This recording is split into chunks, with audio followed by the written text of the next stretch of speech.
Sarah, are you ready? Get on in there. They will do their report. The chamber. Okay. The report that's on there, they will do it. Okay. Good morning. There we go. Good morning. Good morning. I'd like to welcome everybody to the Putnam County Board of County Commissioners meeting for December 11th, 2018. Cool, brisk morning, and I thank everybody for being here. We'll begin our meeting by calling up Mike McCauley, the pastor of Bethel Assembly of God. He will deliver our invocation, followed by Buddy Goddard, who will lead us in the pledge. And I'm asking just for a short, brief moment of silence to honor the passing of our 41st president, George H.W. Bush, a true statesman, leader, a gentleman, and a great asset to our county. So if everybody will please stand.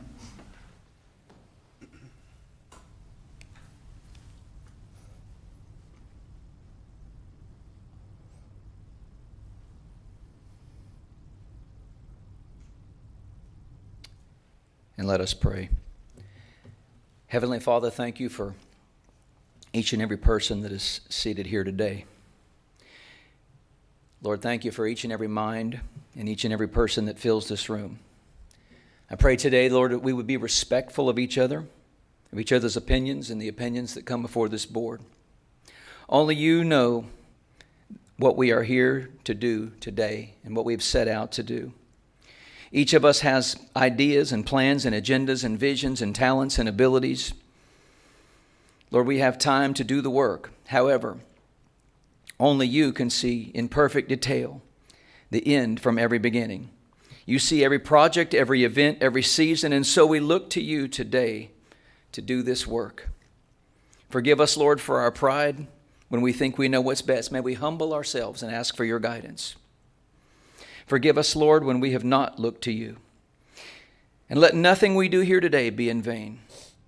Let even our mistakes, our missteps, our disagreements, and ultimately everything that we do be used for your good and for the good of this community. Strengthen our confidence today in who you are and who you've elected us to be. And set us free from competing ideas and competing agendas and comparisons in order to get the work done effectively and efficiently in unity. Bless this meeting here today and all those who participate. Bless all of those lives who will be affected by every decision in this place, and now ready us to make every moment count. In Jesus' name, amen. Amen. Thank you. Please join me to honor our country. I pledge allegiance to the flag of the United States of America and to the republic for which it stands, one nation, under God, indivisible, with liberty and justice for all. Thank you, Pastor McCauley, and thank you, Chairman Goddard. Commissioners, on our agenda in front of you, item number 2, improvement of minutes for the November 3rd meeting. Mr. Chairman, I move for approval of November 13th regular meeting and October 9th workshop meeting. Well, then I'll second. Okay, we got a first by Commissioner Harvey, a second by Commissioner Goddard. Any discussion? All in favor indicate by saying aye. Aye. Opposed, same sign. Motion passes. I'd like to recognize a couple of people that are in the audience, Mr. Jim and Shirley Griffin. If you can just wave your hand out there. Ms. Shirley Griffin is the chairman of the Better Place Plan Advisory Board, and Mr. Jim is a member of the Town Council of Pomona Park. So we just thank you for your service.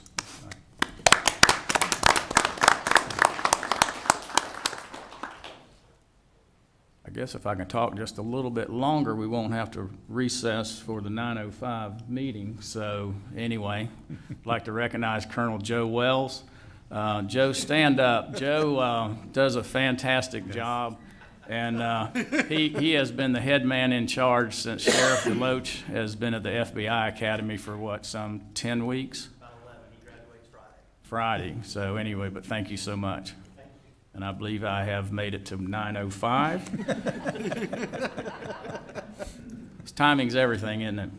That's right. So I'd like to recess our regular Board of County Commission meeting, and I'd like to convene our Port Authority meeting. First item, item A, approval of the minutes of the November 13th, 2018 regular meeting. I'll move for approval. I'll second it. Okay, we've got a first and a second. Any discussion? All in favor? I got a few questions. Okay. Commissioner Rawls? We're dealing with the eviction, correct? Oh, that's, Is there gonna be any further damage done to the building when they remove their equipment? I've not personally been to the building or seen the equipment, but it looks like you've got, Is that in the equipment that minutes? would be mounted. Have you acted on the minutes? No, let's, yeah. Oh, yeah, Oh, I'm sorry. okay. I'm jumping the gun. Go ahead. Okay, all right, so we have a first and a second. All in favor indicate by saying aye. Aye. Opposed, same sign. Okay, the minutes are passed. I'm biting at the chomp. yeah, and that we still have the public comment next before we get to those additional two items. Okay, now we'll move into the public comment portion of our meeting. Are there any individuals wishing to speak on the Port Authority?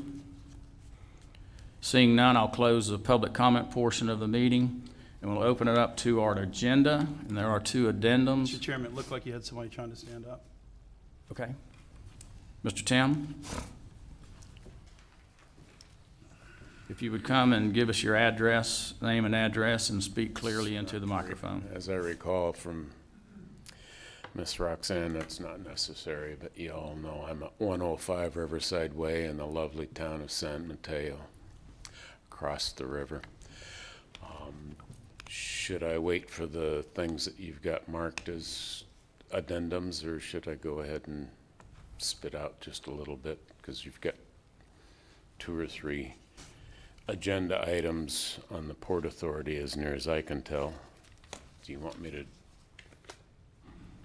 go now or wait? Yeah, go ahead. Okay.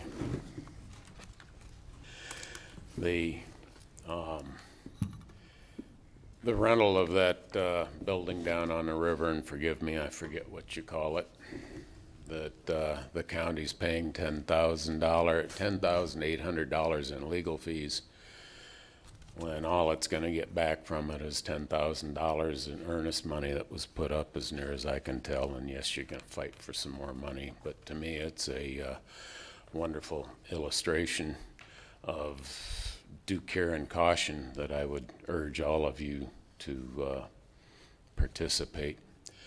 The second item is the sale of the Shell building. I did a little bit of research on the buyer, and as near as I can tell, it's a small single, probably 2-plant operation. It's not registered on with stocks and all of that kind of stuff. Yes, it's been around for a while, but if it's been around since the 1970s, I would assume that it'd have a few more dollars than $10,000 to put down. I have personally a little bit of concern as to how much this person's allowed to do before they buy the building from the county, and whether or not the county's gonna have to come up and scrape up another 10,800 plus if we have to take it over again. To me, it appears that there are more than a few questions, whether or not there's primarily whether or not your buyer has the wherewithal to carry through on it. $10,000 isn't much to walk away from. That's all. Mr. Chairman, Thank you, Mr. Tim. Commissioner Turner? Mr. Tim, I think the difference you're gonna find between the two deals is one was a rental agreement with a security deposit, and the other one is a deposit. If they go forward, they're gonna actually have to write a check and pay for the building if that deal goes forward, so it's not the same type of deposit. I would hope so, but It's not. the county has more than a few single wides on acre lots that are just sitting there that nobody wants, and I'd hate to have us have to take it back over. And I'm just, the map that you attached didn't look like really professionally produced. I just urge that y'all make sure that they got their ducks in a row and that they're a legitimate buyer. Thank you. Thank you, Mr. Tim. Okay, our two agenda items on the Port Authority mutual settlement agreement for the building. Stacy Manning, you want to update us on that? Yes, as directed in the November, by the board in the November meeting, we have negotiated with Castleite to get their remaining personal property and equipment out of the building. The drop dead date for them to do that would be January 4th, and they've agreed to forfeit the $10,000 security deposit executed. They have executed the settlement agreement and the mutual release. And this item before you today is for you to approve that. There'll be some minor work to finalize that, estimating 500, maybe up to 1,000, depending on how much more time is needed to get it completely finalized. But they have agreed to those terms. Okay. Any questions? I think Commissioner Rawls, you had some concerns or questions? Yes, I do. So I wasn't here when this was negotiated. The Port Authority, does it have separate counsel besides you, Mr. Manning? No, Okay. Did you prepare this eviction? no. Okay. Who did? Neighbors Gibble and Nickerson, outside counsel. So that is our counsel? In this matter. case? Okay. Who negotiated the lease to begin with on behalf of the Port Authority? That came from the Economic Development Director of the Chamber. Okay. Was there any input, did the Port Authority have anybody working in its behalf as counsel that reviewed the documentation, made recommendations, or anything like that? Sure, yeah, Who was absolutely. that? I did. Okay. I don't have the enabling legislation in front of me, but I believe the legislation requires that the port have its own separate counsel if we're going to use it. Otherwise, the Port Authority is using the resources of the county to get its business completed. So this may not be a discussion at this time, but I just want to put out for public consumption that I think the Port Authority needs to look at hiring its own counsel for matters like this. This is a perfect example of what can go wrong, and we're literally losing money here. A building that we could have been making money on, we didn't, and we're actually paying to get out of a bad deal.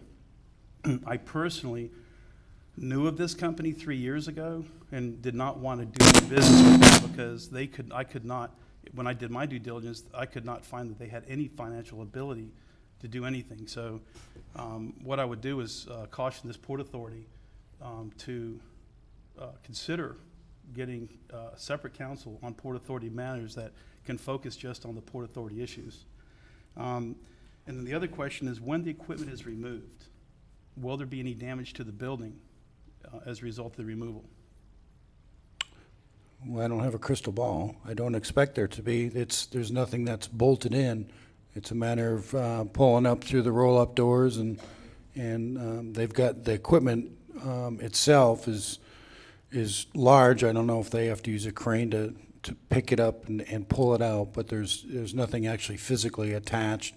The other few things, there's a 55-gallon drum on a pallet, and then there's a couple of large bags of rubber pellets that are on pallets, and there's some various office In review things. with the list of equipment, it says there's 2 extruders, which typically would be fairly large. It sounds like they were making plastics or something. That was the intent. Yeah, those are the 2 large pieces of equipment that'll have probably, I'm guessing, have to be, a crane, put in through. I and- was thinking more like they may have had to put footings underneath them, attach hardware to attach the, No, they're just sitting in there. okay, so it never got installed? No. Oh, okay. And for the record, on your other comment as to the legislative requirement, it's not required that the port have its own legal counsel, although I would highly recommend it. what it says is we're not supposed to use county resources to conduct our business. And I think at this point, we're using county resources, our county attorney, county manager, to conduct business. We're supposed to be a separate autonomous board, correct? Correct. But we're not. We're joined at the hip with our council and our management. So I think that's a discussion that we should take up at a workshop, obviously. But I just wanted to use this is a perfect segue into that, as of what can go wrong when you have when you don't have somebody that's focusing just on the port. And the Port Authority could be a huge money driver for us. Thank you, sir. Okay. Mr. Chairman. Commissioner Harvey? Thank you, Mr. Chairman. Maybe what we could do to solve Commissioner Rawls' concern about any future damage, could we have somebody on site when they come to get their stuff? We're going to. Okay, we're going to? Thank you. Thank you, Mr. Chairman. Okay, thank you. And County Administrator Suggs, could we maybe put this on a workshop agenda item in maybe January? Yes, sir, we can do that. I'm making notes now. Okay. Okay, do we need to take action on this Yes, sir. item? Mr. Chairman, I move approval of the recommendation actions to approve and authorize the chairman's signature on the mutual settlement agreement and the mutual general release of claims and the PCPA versus Castle Light LLC matter. Second. Okay, we have a motion by Commissioner Harvey and a second by Commissioner Rawls. Any discussion? All in favor indicate by saying aye. Aye. Aye. Opposed, same sign. Motion passes. Addendum D, the offer to purchase the property, the building, and 3.25 acres at 7100 PRC Way. I'd ask Brian Bergen, Vice President of Economic Development, to come forward. Good morning, Commissioners. I'm Brian Bergen, Vice President of Economic Development for the Putnam County Chamber of Commerce. I think you do have the contract and everything before you. I think I do have a couple housekeeping items or a couple questions from different commissioners regarding a couple different items. One of those was truck traffic, and I think that I did respond to some of you about that, but just to clear that up, I did contact the client, and they are looking at a total of 15 trucks a week to come in and out of the facility.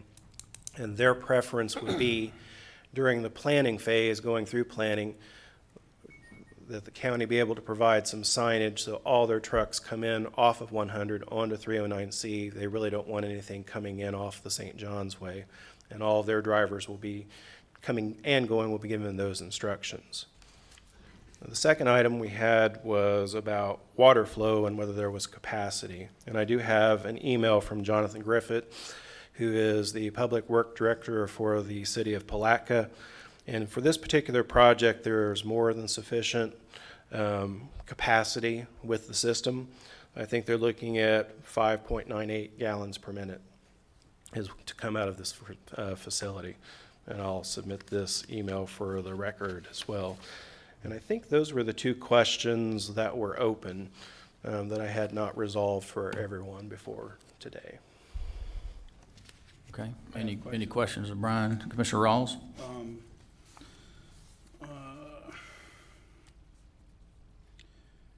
There's no reverter clause. There's no requirement for this company that is looking. This is simply a purchase. This is not economic development as far as the Port Authority is concerned. This is a simple purchase transaction between the Port Authority and the company. Correct? That is correct. Okay. Are you aware that you left their name in the documents? Fortunately, I did. Right. So as we were hurrying last night to get it done. Sorry. And I would appreciate not revealing that because we are still are under well, it's in the public record now. Yeah, So you understood. can unring that bell. So, and I found out when a constituent called me up last night and actually was talking about the eggplant processing, and I thought, how did you know that? And he said, because I researched the company. What he also shared with me, and I was able to look up this morning when I came in and got this, was that he is correct. The company is very small. I cannot find any financial ability for this company whatsoever. When we were meeting the other day, I asked you if this was a cash transaction. You said it was all cash. So that implies that that actually states that there's no mortgage in place. I believe I told you that they do have financing in place. Now, with the bank that when I provided said, that. is this a cash deal, you said, yes, they're gonna be getting an SBA loan to get the equipment, everything moved down here. So is there gonna be a loan on this, or is this a cash deal? That I don't know. I believe that they are financing it. I personally would think that as our representative and the only voice that we have for this county, that you would know that ahead of time. Yeah. So at this time, I'll make a motion that we table any action on this until we can get this to a workshop and have further discussion. I will tell you that we have spoken to their bank, and they do have the financing to do the project, and that's where we do I'll go restate with the our due motion. diligence. I'll make a motion that we table this until such a time we can get this to a workshop and have some further discussion. Or we can discuss it now, whatever the pleasure of the board is.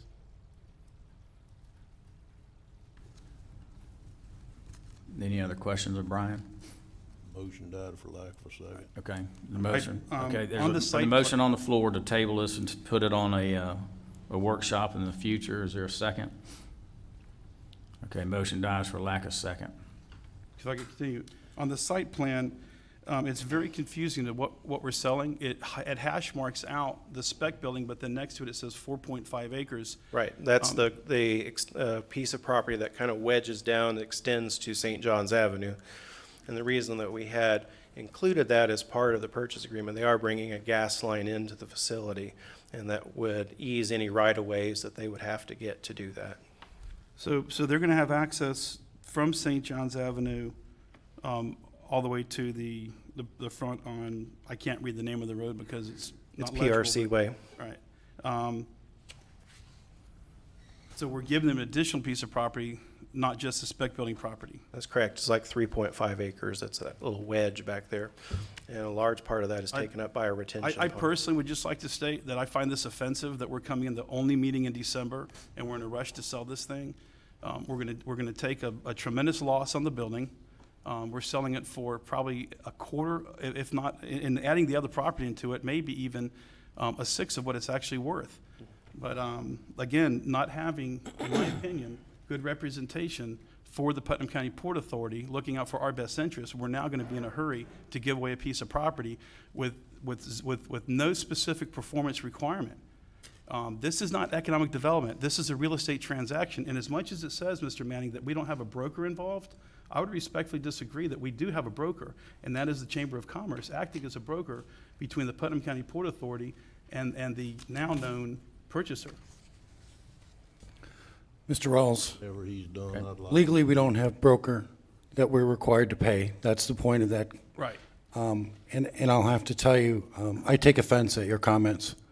I I- represent the Port Authority, and in doing so, I represent the Port Authority according to the direction that the Port Authority gives me. Right. I do not decide what the terms are that you are going to agree to or not agree to. Thank you. I review the contract and make sure the contract is legally sufficient, and that's it. I'm sorry you If you took- want other things in there, then you're more than happy to make a motion that they be in there. I'm sorry you take offense to the comments that I'm making, but the truth is, this building has been sitting idle for more than 15 years. We're in a hurry to sell it with no specific performance whatsoever. If I switch my hat over to county commissioner and I start looking at true economic development, how does this guarantee economic development? All it guarantees is that we sell a piece of real estate. There's no specific performance requirement in what I'm looking at right now. And that's what was brought to, that's what was brought to me, and that's what is in this contract. Again, if you all decide as a board, a group, that you want something different in there, then I will certainly ensure that it gets into that contract. But it's not my job to make decisions on what you all want, because I don't know what that is until you have this meeting, sir. Right, but we're having this meeting, not at a workshop. This is being brought for the Putnam County Port Authority at a board meeting, not at a workshop. In my estimation, it would have been wiser to bring this to a workshop to have the discussion, to get the air cleared before bringing this for final approval. And again, that's not my call. I understand that, and that goes back to my point that we really should have our own attorney representing us in matters like this. It wouldn't be that attorney's call either. I understand that, but at least they would review this and we could sit down and discuss it. I got this dropped in my lap yesterday. There was a meeting last week where I was called to discuss the possibility of selling it. So we go from soup to nuts in no time.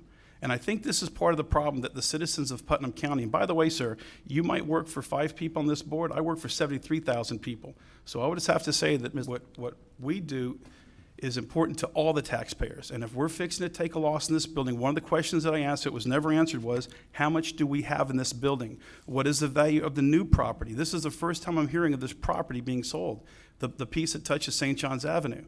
I find this offensive, sir. You That may was find it actually in offensive, the- but I find this very offensive myself. Excuse me. It was Brian? in the packet that we presented. Yeah, it was in the packet. Okay. It's not clear. There's no clarity in this whatsoever. Calling a dog's tail a leg doesn't make it a leg. And I agree with Mr. Hotelan.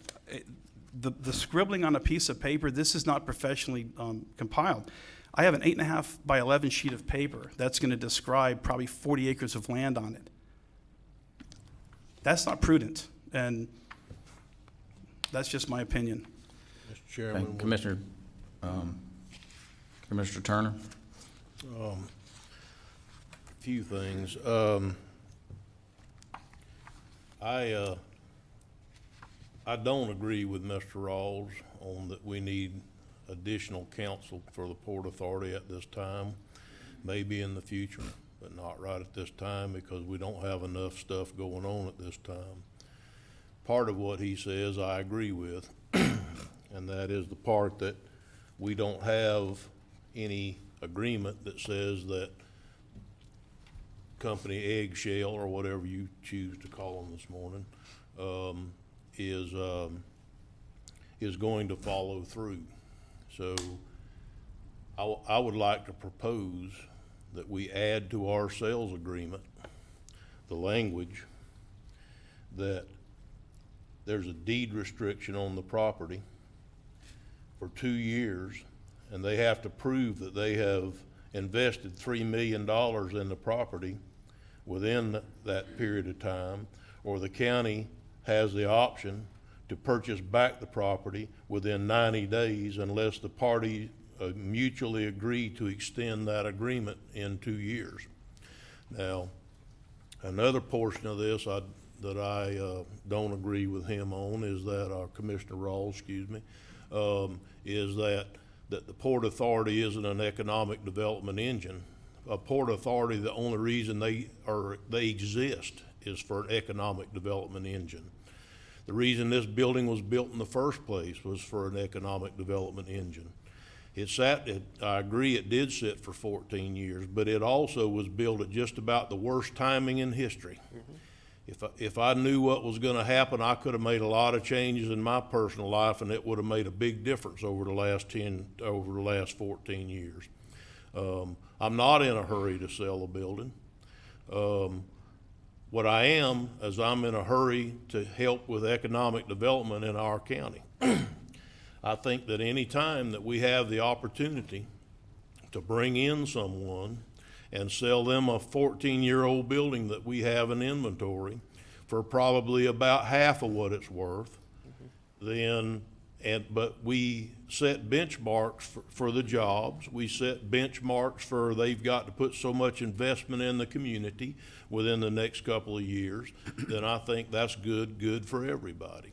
So I'm willing to move this forward this morning if the other commissioners are, but with that additional language, I guess it would be a counteroffer to the people that says that we are going to expect a benchmark out of them that within 2 years they put $3 million in, or we get to buy the building back.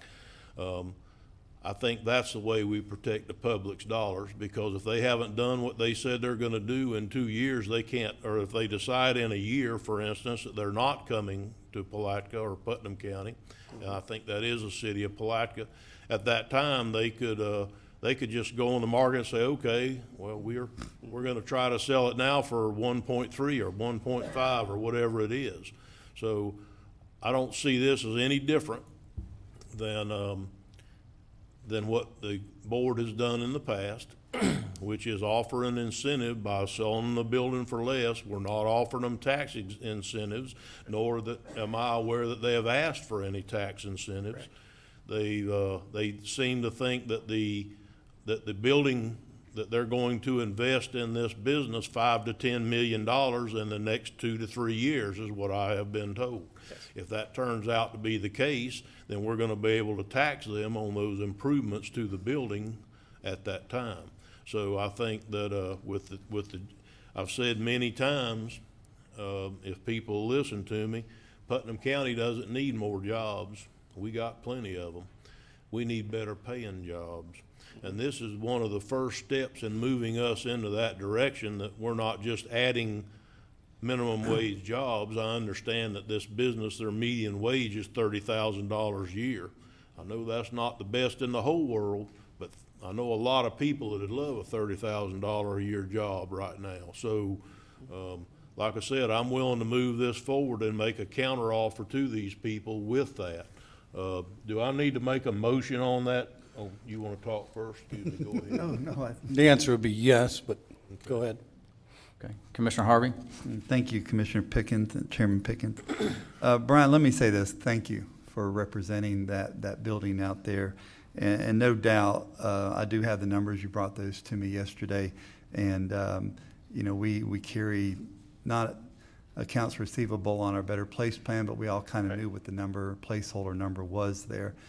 Unfortunately, drilling down into the actual physical numbers was kind of it was a challenge, but you did the best you could. Yep. And it looks to be like about a $400,000 difference, you know, but on a 15-year-old building, you know, that's been sitting idle, that we've been begging people to use to help our economy. I think this is a step in the right direction. I kind of disagree, I will say, because I think when I sell you a car and then say, I need you to put money into it to make it better, that's kind of your decision to make. If it's a purchase and we're out of it, it's not my responsibility. I understand where we're going. I understand we'd like to make that company be a partner here in the county. I get that. I get that wholly. But again, when I sell somebody something, I cannot force them to do something. But I'm not opposed to it, I'll say that. I do believe this is a good economic driver. It's going to provide jobs for that area, and the jobs that I heard are not just minimal jobs. There's going to be substantial jobs. So it's going to be good for us. And we're not giving property away. We're selling it. Yes, at a reduced cost, but there's a day that your asset has no value. And let me assure you that this is coming close to being that day. And I believe anything we can do to develop that business park. You know, we bought the property down at 309C and 100 to put signs on both sides and to help protect the park area where people walk at. So that was a good investment there. We can put signs down there, welcome to our business park area. They can come up 309C, access it, and who knows? I mean, we don't have a crystal ball, but we hope that one thing leads to another, that leads to another, that leads to another. And just possibly we could see that, what we've been wanting to happen. Now, let me go back to the financial part, because that's where I kind of get into it at. Surely there was a lot of construction costs and things that went into that number that we see on our Better Place plan. But over the years, we've got 100 acres out there. We have infrastructure out there.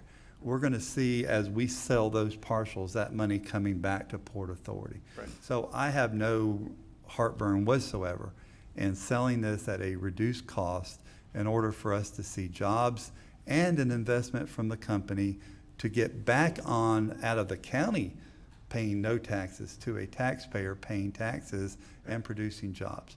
So, Mr. Chairman, those are my comments. Thank you. Okay, Commissioner Goddard? Yeah, I just want to add in here, because a lot of people don't understand, that is a shell building, which means it has no electric, no plumbing, it has no, it really doesn't have anything there. It's just a shell building. The roof on it is now going on 15 years old. When they come in here, they're going to have to put in the power, which will be substantial. They're going to have to put in the plumbing. They're going to have to create a building, more or less. All we're doing is selling the shell and the property. And from what I understand, this is going to be good economic for our community. Anyway, that's all I have to say. Mr. Chairman, if I could, Commissioner Ross? to Mr. Turner's comment, I didn't say that the Port Authority isn't an economic driver. It is probably the most single powerful entity that we have in this county. It has all the rights of eminent domain, and if used properly, it would be the largest economic driver in this county. Because we've done things in the past like this, doesn't mean that we need to continue to do things currently in the future. The reason that I'm offended by this proposal is the simple fact that it's put up in less than a week. You want to vote and you want an answer on it, and I think that's just not prudent. I think if prudence was applied here, we would take a slow walk at this, look at this at a workshop, discuss it, get public comments and input. Instead, we come in here at 9 o'clock in the morning and we want to sell a piece of real estate, and that's all we're doing is selling a piece of real estate. There's no guarantee that we're going to have 130 plus jobs that you put in front of me. I can't find anything on the internet regarding this company. I have a lot of doubts about the company itself, to be perfectly honest with you, and the type of employees that they use. But that's a discussion at a different time. I don't think that it's in the public's best interest for these types of transactions to happen behind closed doors without the public's input. That's what I'm saying. I think that we're literally, and right now we're having a discussion about one building, one parking lot that does have power to it. It does have water and sewer and all the infrastructure that's required to operate a 50,000 square foot manufacturing facility of some type. So it's not just a building. On top of that, we've sweetened the deal by adding a piece of real estate that starts at St. John's Avenue. How many feet are on St. John's Avenue, sir? I don't know. I'd have to I don't look at the either, map. because I can't tell by what I was supplied. But it looks to be fairly large enough, way large enough to put a driveway off of St. John's Avenue and into the back of the facility, which would be a lot more convenient than bringing 15 semis in, going up and turning right into PRC and then turning right again, or coming in K. Larkin Drive up the backside of the airport. Either way, once we sell them the land, we're out of the deal. So I would caution you in the future that you bring this before, at least me, way before, a week before we have to make a decision on it. I got this packet yesterday. Yes, Mr. Manning, I find this offensive. You may not. You may be perfectly fine with being able to get this much information dropped in your lap and being told to make a decision on it. I don't feel comfortable with it. The rest of this board may feel comfortable with it. I don't.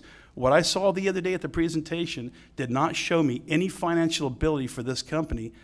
All I heard was they're going to try to get a small business guaranteed loan, and that it was going to be a cash deal on the building. So once we sell the building, they're in a position to turn around and flip the deal. And this is coming from our economic development people that are supposed to be looking out for our best interest. Mr. Chairman. Commissioner Turner? At this time, Mr. Chairman, I think we've all had said our piece. I would like to offer a motion that we counteroffer to the people a deed restriction that states that they have 2 years to prove they have spent $3 million from the closing date of the building, have spent $3 million.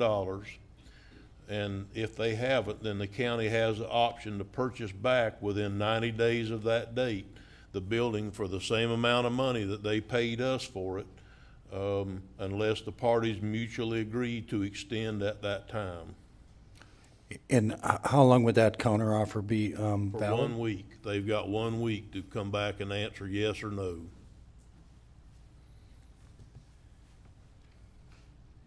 Okay, we got a motion on the floor. Do we have a second? I'll second for discussion.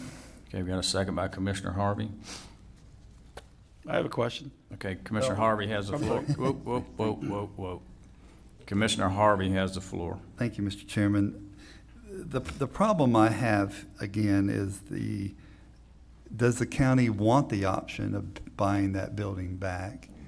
And what's the price of that building at that time? Would it be that now it's going to be 1.7 million because they put $1 million worth of improvements in it? That's not what the motion stated. The motion stated we could buy it back for what they paid for us for it. County has the option, so Buy it back. They can always turn the option down if they don't, if the other party does not do what they say they're gonna do, the county does not have to buy it back. They have the option to buy it back for All the right. same amount of money that they paid for it if they don't come through. I'm just trying to explain the No, motion. thank you, to Mr. Turner, and I appreciate that, and I appreciate the clarity. I guess the question I have is, well, we don't know at that time if we're all going to be here, there's going to be a different board, but would we even want that building back? We've been trying to sell that building for 15 years now. I mean, that's the bottom line here. Do we want to go put taxpayer money back into something at that time? I see the point. But I want to go back to something that, Mr. Chairman, would you mind if I expound just a little? You're fine. You got the floor. Okay, thank you, sir. Back when we were looking at the landfill sale, and I had a call one night, late in the night, from a prominent person outside the county who said, you need to protect people's investment, you know? And I'm like, well, let me draw a parallel here. Think about Walt Disney selling swampland to people, investors in Central Florida. He didn't protect their investment. He sold them a dream, is what he did. Now, would I have invested in Walt Disney's dream? No, I probably wouldn't. A mouse in the middle of a swamp in Central Florida probably would not have spoke my language to me. But you know what? He must have been a great salesman. He had a vision, and that's what capitalism is all about. Somebody has a vision, somebody has a plan, somebody has an idea, and they merge those things together. And I feel my responsibility is to get out of their way and let them do what they're going to do. I don't want any business to have to come before us and say, I want to buy the building across the road or down the street. And I say, well, you've got to provide this or that or else. Let them have their dream. Let them take their chance. Let them have the lump in their throat as a small business owner has. That's my point. Thank you, Mr. Chairman. Okay. Commissioner Rawls? Somebody had a dream not too long ago to open up a business at the port and lease a building. And we just went through an eviction procedure. So dreams are one thing, reality is another. And I'm not a dreamer with somebody else's money. We have a fiduciary responsibility to the 73,000 plus or minus people that live in this county. That's what I'm talking about. What I'm talking about is setting a pace for the future. If this ship is sailed, that's one thing. But if this is the way we've been doing business and we're just shotgunning things through without any forethought, or consideration of the public or the public's money, we're not talking about a piece of property on PRC Way. We're talking about a piece of property that starts on St. John's Avenue. And that's what I'm just becoming aware of. That's what was put in the packet. That's what's before us today. There was no clarity before this morning. At 9:05, we started the clarity conversation. So we're not just selling a building. We're selling a piece of property that starts at St. John's Avenue. It looks like a fairly large parcel on St. John's Avenue. Yes, it's wedge-shaped, but it looks like there's a few hundred feet on St. John's Avenue, which somebody could easily turn around, cut off later and sell. I just think that we're making a really rushed decision here without having enough information. Whether there's a reverter clause in it that says that we have the quote-unquote option to purchase it back, whether we want the building back at that point, doesn't matter. But I don't think there's enough information in here. I think whoever put this together has been in a rush to get something to this commission for the sake of getting something to us. I'd like to see us pump the brakes a little bit. And if we do pass this with the amendment, how do we handle that? When do we get to see the amendment? Will it be 5 minutes before the next meeting? Are we going to have time to have a public hearing on it? This is a public piece of property that we're looking to sell. I believe the public should have the opportunity to have a public hearing, have input, and have input in how the decision is made. Okay. Commissioner Turner? Thank you, Mr. Chairman. I agree that Disney sold to people, but also have to agree that Disney sold them that land for the amount of money that the going market rate was at that time. And I think that's the key difference between then and what we're trying to do today. Today, we're selling them this for less money than what the building is worth. I believe that. And that's part of the incentive that we're going to give to try and get this company to come to town. And I think that the only way that I'm willing to vote for this is if we offer them a clause in there that if they do decide not to come to town in the next 6 months, a year, year and a half, or whatever it is, and that the building, and they can't put the building back on the market without offering it back to us first to buy it back. If the board at that time doesn't want to buy it back and they want to let them go on and try to sell it or whatever, that's a decision to be made at that time. But at least it gives this board an opportunity to, or an option to buy that property back if they want to. If we don't put it in there, there's nothing that can be done. They can basically close on this deal and decide they're not gonna come and put it back on the market. And just like Commissioner Rawls said, that they could break out the pieces of property that aren't part of the original lot and resell them. Well, I don't think that that's what I'm trying to do here. I think what I'm trying to do is promote economic development, to get a company to come to town that's gonna bring better paying jobs, that's gonna be a good member of the community, that's gonna pay taxes on the building that haven't had taxes paid on in many years. So, you know, I am prepared to move this forward today, if the other commissioners are, but not without putting that clause in there that gives this board the right. They don't have to, but the right or the option to purchase that property back if this deal falls through. Mr. Chairman, if I may. Okay, Brian? I think what Commissioner Turner has proposed is not unreasonable at all. I think the client would be satisfied with that as well. I think that it does give some level of protection to the county, which we should have in this particular building. It's not like it's a private deal that's being sold out there. This deal is a little bit unique because it is a public piece of property. And like I said, I don't think that clause is unreasonable to add into the contract. Okay. In that motion, would it also, I understand the building, it would include that acreage that goes out to St. John's Avenue also? Yes, sir. It would include that, okay. All right, any other discussion? Okay, we have a motion on the floor. Do we need to reread that, or is it good? If any of you would like it reread, I've got notes on it. Well, I'll go ahead and do it anyway. So the motion is to accept the sale as presented with the following, or counter with the following conditions: that there be a deed restriction that requires the purchaser to provide the county with proof within 2 years from the date of closing that they have invested $3 million in the building. If they haven't, then the Port Authority would have the option to purchase the property back within 90 days at the $750,000 purchase price, unless that time period is extended by mutual agreement of the parties, and that counteroffer would be valid for 1 week from today. I would say 5 p.m. 1 week from today.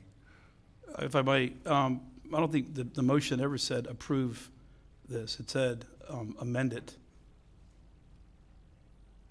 Well, the motion was the To counter, amend- to counter amend with the- these additional amend terms. the sale agreement.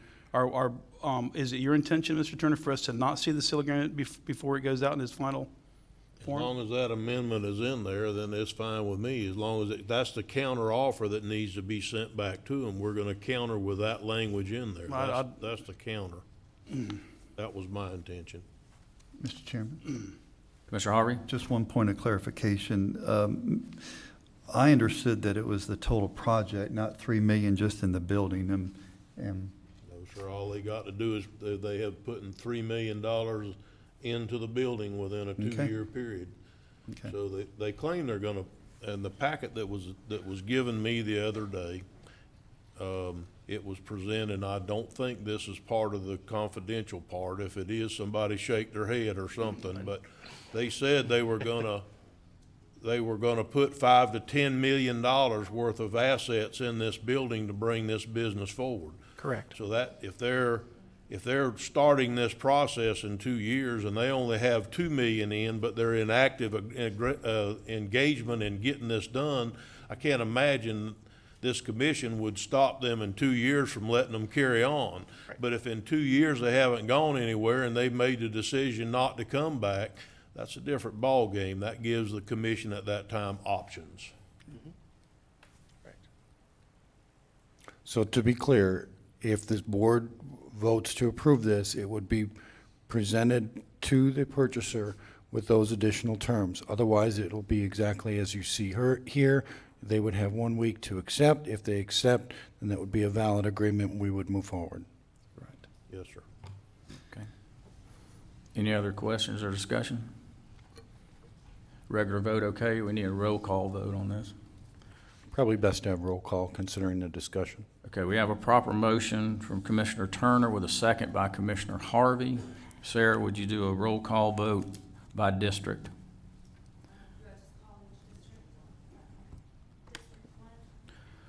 Yes. No. Yes. Yes. Yes. Okay, the motion passes 4-1 with Commissioner Rawls dissenting. Thank you, Brian. Thank you. Now, Mr. Chairman, if I could have just a brief minute, if you don't mind, before we close Port Authority. I just want to say that this has been a very spirited conversation for about the last 45 minutes. And, you know, we're moving forward in a direction that staff was asked to present information today. I understand that there is concern about how the information is disseminated. We work closely with the Chamber of Commerce, who holds meetings with our prospective investors in Putnam County. They then bring it to the administration, who then schedules one-on-one meetings with each one of the 5 commissioners. We did this last Tuesday. I do understand that it is a quick turnaround and a quick process. However, staff's responsibility to the 5 elected officials is to bring you the information that's presented to us for you to be able to have public discussion and then have this, a motion or approval of a particular project. That is staff's responsibility, and for the record, I'd just like to say that staff has done their job today. Mr. Manning's provided information that need to be provided on the legal. Mr. Reynolds and Ms. Papel has provided financial backups for questions that the commissioners had. I just want to say that this was a project that was brought to you in good faith, and I think we've done our job as a staff. Okay, Yes, thank Mr. you. Chairman, if I County could. Administrator, wait a minute. Commissioner Goddard? Yeah, I just want to say thank you again to the staff, because this was tricky, and any questions that I had were answered, and I appreciate it. I really do. Okay. Commissioner Rawls? I would think that the staff doesn't take anything that I say is an assault on them, because it's not. My heartburn is that we're blurring lines between 2 completely autonomous boards, the Putnam County Port Authority and the Board of County Commissioners of Putnam County, 2 completely different boards. And even when we were talking the other day with Mr. Bergen, I made the comment, I signed the non-disclosure agreement as County Commissioner of District 2, but I should have signed it as a Port Authority member, but nobody asked me to.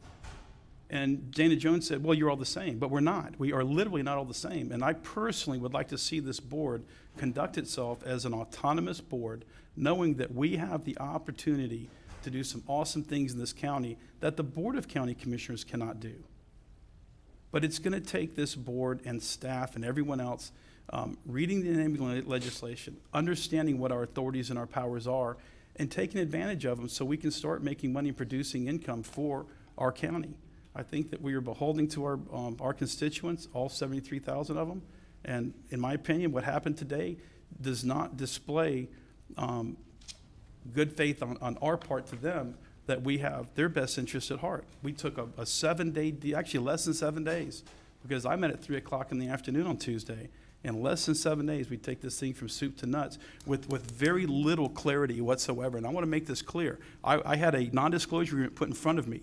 I was told that I could look at, I had very limited amount of information to put in front of me. Never told that we're going to make a decision on this next week. They just said this would come before the board, and here we are less than a week later, and we just sold a piece of property, not just a building, a piece of property. And this thing has a lot of different areas that could blow up in our face. So I don't even, the public's not even aware of what's being proposed to go in this building. And I think when they find out, they may not be happy with it. So I think going forward, we really should Mr. Manning's correct. We should have our own council. And I'm not sure that the Putnam County Chamber of Commerce works for the Putnam County Port Authority. I don't know how that relationship works. All the lines are getting blurred. I personally would like to see some clarity and see these two separate boards acting separately. Okay, we're going to move that to a workshop, and we'll discuss that. Commissioner Turner?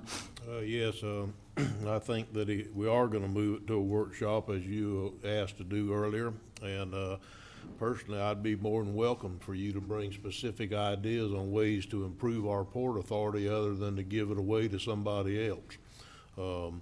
But any particulars, I'm more than welcome. We're not giving our Port Authority away. That's what I'm trying not to do. I'm more than welcome any suggestions. We've been trying to work on it some throughout the year, and we've came up with a few as we've gone, such as possibly dredging is where we can bring some jacks forward. We've been hunting for some money to try to get that done, but any suggestions you have, I would be open to listening to on ways to make our port better. I think we need to spend more time focusing on our port as a port authority, not just having brief discussions about them. I did go to the Jacksonville Port Authority. I talked to their legislative affairs lady, and the first question I asked her was, have you ever worked with Putnam County Port Authority? And her answer was, I didn't know you had a port authority. This not conversation took Well, place that's- last And this is for discussion for another day. We're just beating ourselves up here. I truly believe that this commission is working for the best of the Putnam County. I appreciate everybody's comments, but we will move this to a workshop in the near future. Hopefully it'll be the first Tuesday or the second Tuesday in January. And maybe we can dedicate the whole workshop to it, not just 30 minutes, maybe the whole 2 hours, 3 hours, whatever we need. So is there any other business to come before the Port Authority? One last thing, Mr. Chairman. Commissioner Turner? Depending on how much time that y'all think this may take, we may want to move it to the third Tuesday. And because we'll have all day then to deal with that and other issues. So it may be that we need a little more. Sounds like there may be a very robust discussion when we get there, so may need a little more time. Mr. Chairman, I'll get that scheduled for the third Tuesday of January, beginning at 9 a.m. Thank you. Okay, all right, thank you. Any other business to come before the Port Authority? Okay, we'll adjourn the Port Authority, and we'll reconvene our regular county commission meeting. You want to take a 5-minute break? Are you good? I'm good. Okay, we will not break. Moving down to agenda item number 4, which is recognition. I'd like to ask Colonel Joe Wells to come up, and he has some, to honor some of his staff. Thank you, Mr. Chairman, members of the board, Honorable Clerk of Courts, county staff, public, and certainly the members of the Sheriff's Office that have joined us here today. We certainly appreciate the commission allowing us a few minutes to publicly recognize a few of our folks, as we do on a regular basis when something comes to light that just demonstrates the above and beyond attitude and professionalism that our people perform on a daily basis. So this time I'm going to ask 2 of the members of our corrections team to come forward with me. They are Corporals Laura Jones and Merrill Greco. If you'll step forward with me real quick, please, ladies.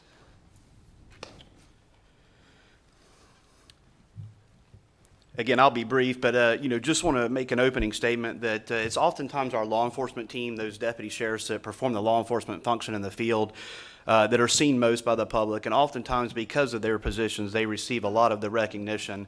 But lest we never forget a very talented, professional, and exceptional group of people that serve the citizens of Putnam County, and those are our corrections deputies, for which I have gained a tremendous amount of respect for over the last few years as I've had the opportunity to experience more about what goes on back in there.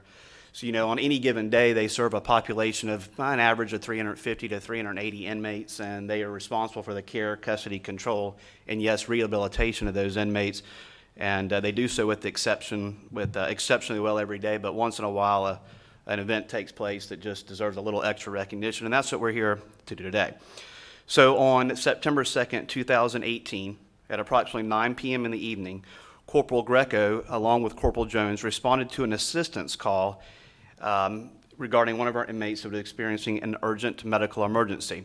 Upon their arrival in cell Golf 130, both of these ladies observed an inmate that was obviously choking and was no longer breathing. Their assessment of the inmate determined that immediate life-saving measures were necessary. Both of these women performed together and as a team and performed the Heimlich maneuver, finger sweep procedures, and other life-saving measures to allow the inmate to begin breathing on his own. Medical evaluation afterwards it was determined that death was imminent for this inmate. He had been without oxygen for a period of time where there was no time to waste, and that's exactly what these two ladies did, is wasting no time in saving the life of an inmate within the Putnam County Jail. You know, one of the things I admire most about our corrections professionals is although these folks are inmates, we never know what in life led them to be in this position, and they certainly are still human beings, someone's family, someone's sons, someone's fathers and brothers. So I certainly appreciate the fact that they gave it their all to save the life of a fellow human being inside the Putnam County Jail. So based on their actions, Sheriff Deloach has agreed that these two professionals within our Corrections Department are hereby awarded the Life-Saving Medal of the Putnam County Sheriff's Office. Congratulations, ladies.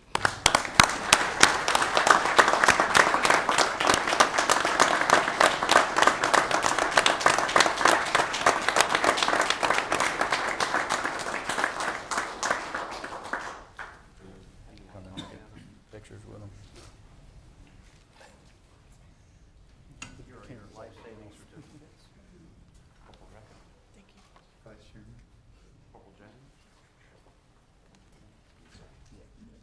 Allison, real quick. And you want to do with all the commissioners? Yeah. Okay, Let come me on, get, go let on. me get Jill in between. Get the memo. Oh, we'll go up there. Let's see, it's your second life-saving. Yes, sir. Okay. Get your Christmas tie show. Yeah, I don't want to cover those. We got. Thank you. So, there you go. There you go.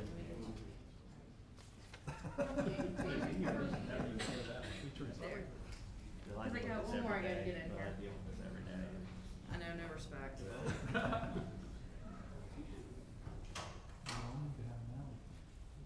Where to go, right? Yeah, Bill, go that way. All right, 1, 2, 3, look at me.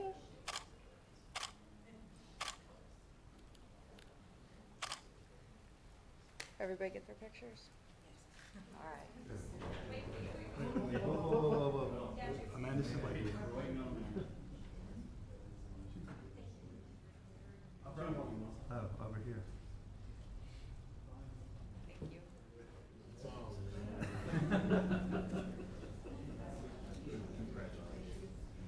Good job. Congratulations. Congratulations, sir. Yes, sir.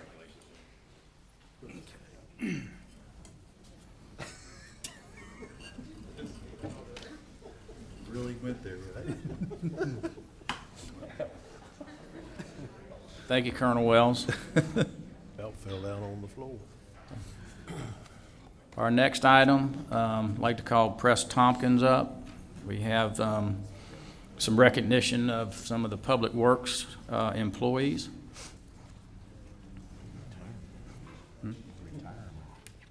34 years. Good morning, gentlemen. Appreciate this opportunity. I'd like to call up Michael Woods, Robert Johnson, and Richard Galbraith. Press, before you get started, isn't there any way you could talk them into staying a little longer? I have tried. Years?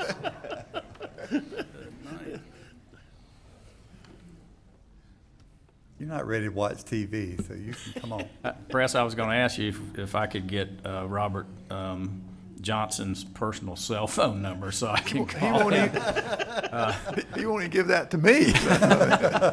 Or tell me where he lives so I can drive by and take him to lunch. But these three gentlemen represent 95 years of experience in Putnam County Public Works. Wow. And it's going to be a tremendous loss to us. Rick's been with the county for a total of 48 years. Wow. Wow. Wow. Was with us when we had our own asphalt plant. He retired and then came back to work. Mike Woods left us for a little while, and then he came back to work with us. Robert Johnson's been with us for 35 years. He's seen a lot going on in this county, but their experience and their historical knowledge is invaluable to us. And I've talked to Robert, I said, please give me your phone number, but the good thing is I know where he lives. So I can go out. But these gentlemen have done an outstanding job for the county. I can't say enough about them. And this small token of appreciation we'll give them today doesn't pale for what they've done for the county. And we are sorely going to miss them. And that's a great privilege for me to be here and to be able to give this award to them and to wish them good luck in their next endeavors, and Godspeed to them both, to all three of them. And if y'all have any comments, I know they would appreciate it now. I do have a comment. I want to thank all three of you. We have so many great employees in the county, and I just appreciate your service to the county and Public Works. And I think my commissioners will agree with me that a lot of the calls that we get, complaints have to do with what Public Works takes care of. And so your commitment to the county and your expertise, it makes our job a lot easier. And we're definitely going to miss you and just really appreciate your service to Putnam County. Yeah, I agree. Any other comments? Well said.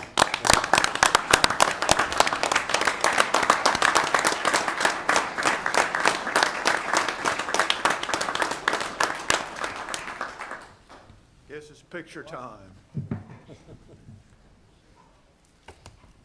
Stand up here or down there? Yeah, right.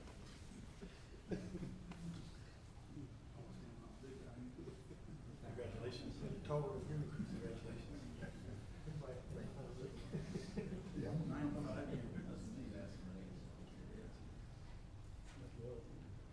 gonna peek over his shoulder. No, you're the honoree. You couldn't even do that. You'd have to look under his arm.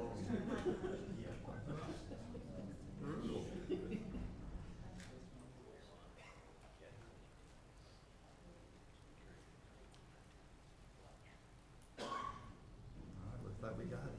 Congratulations, thank you for your service. Absolutely. Congratulations.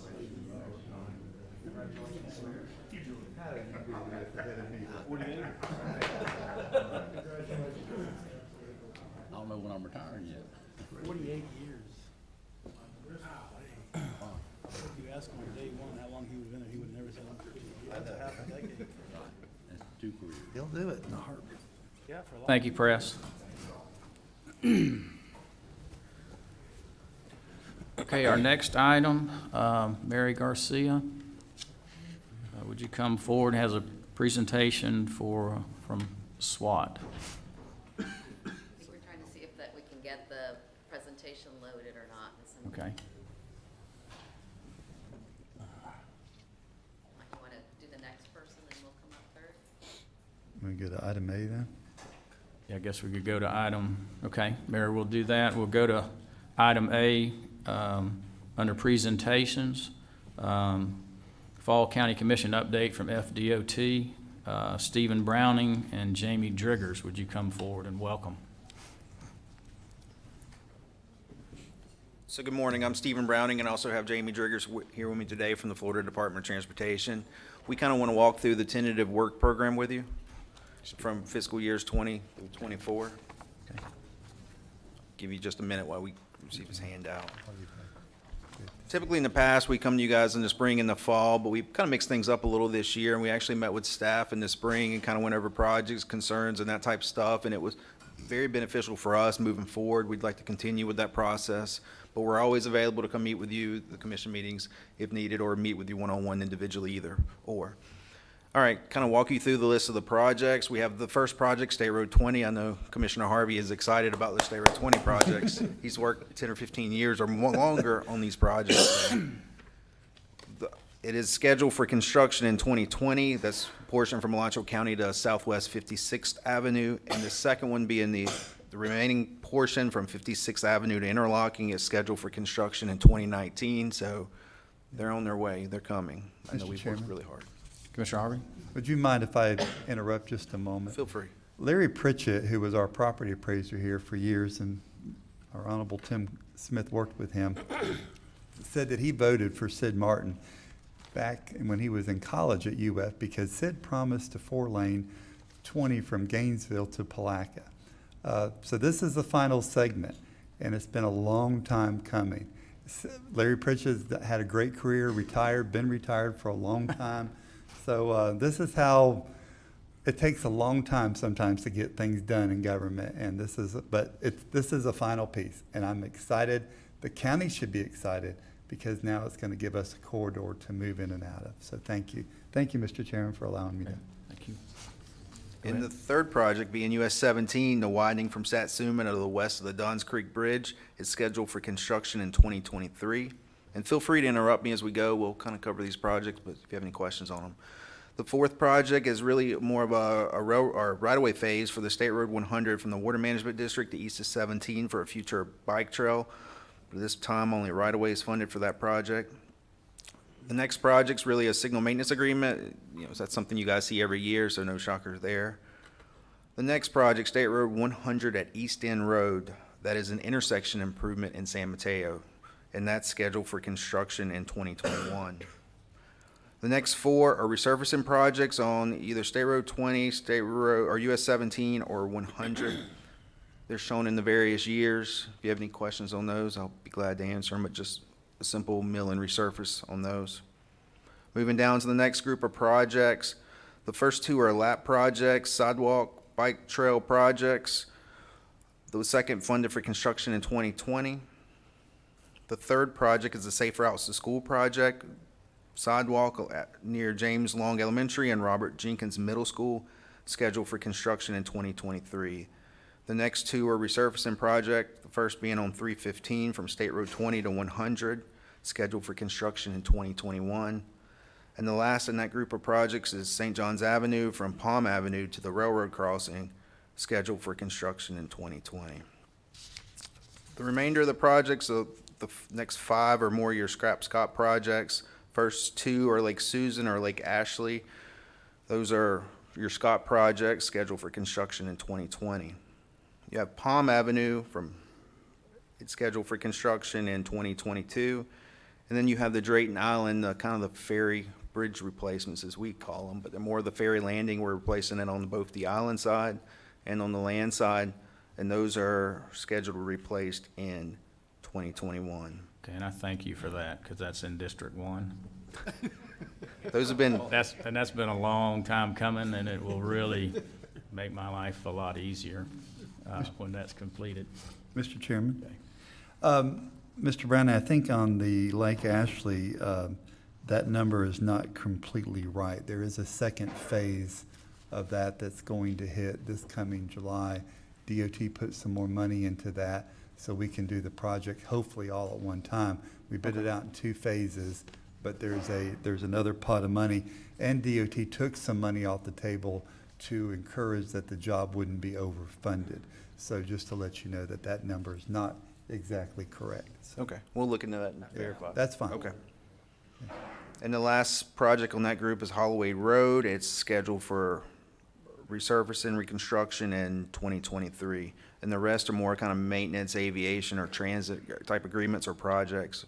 Not going to cover those, but if you have any questions, let us know on those. If not, transportation applications, TA program applications are due January 25th, and then Jamie has a few announcements also. Is there, Mr. Chairman? Okay, Commissioner Turner?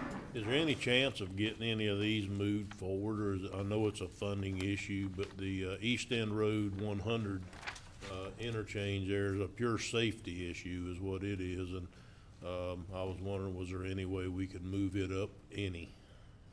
Unfortunately, I mean, that project's, it took a lot of public involvement, outreach, trying to figure out the right solution there, and we feel like we do have the right solution there, dealing with staff and kind of listening to the public. We had the public hearings last year and attended all of them and came up with a solution, the last one they did, which was a very good solution to it, so hopefully that's the design they end up using, was the last one that was approved by everyone in the room that day. I was just wondering, was there any chance in trying to move the right-of-way acquisition up any or any of that? No, unfortunately, the right-of-way is kind of a 2-year process. It takes us some time to kind of purchase a property and move through that process. So that's really the holdup at this point.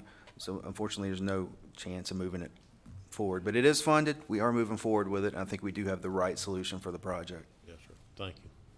No thank harm you. in asking. That's right. That's absolutely, don't ask, the answer's always no.